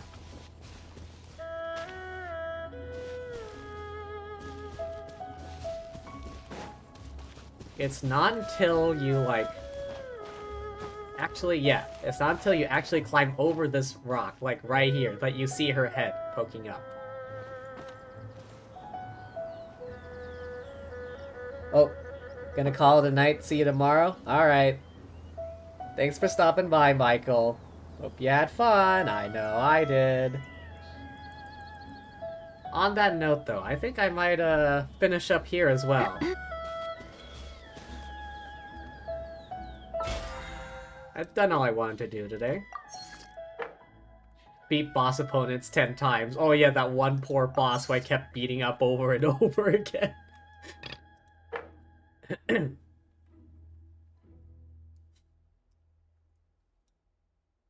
Spiral Abyss, Imaginarium Theater. I'll save that for another time. But yeah, gonna call it here.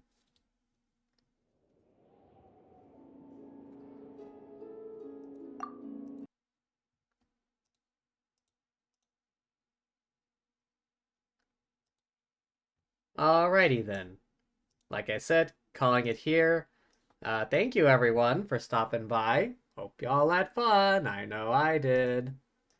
Yeah, thanks for being here. Thank you to anyone watching the VOD, and thank you as always to lovely fortune tellers watching this before I stream. Okie doke, let's see who's on. Pastel Cryptid is on. Playing Lethal Company.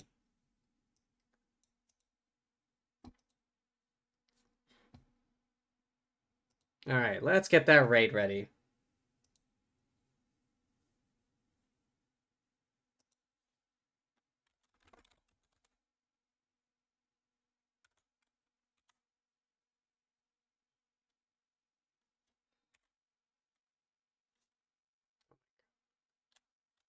The pastel there. Start raid. But yeah, thank you once again, everyone, for stopping by. Remember to hydrate, rest up, eat tasty things, all that good jazz. And, peace.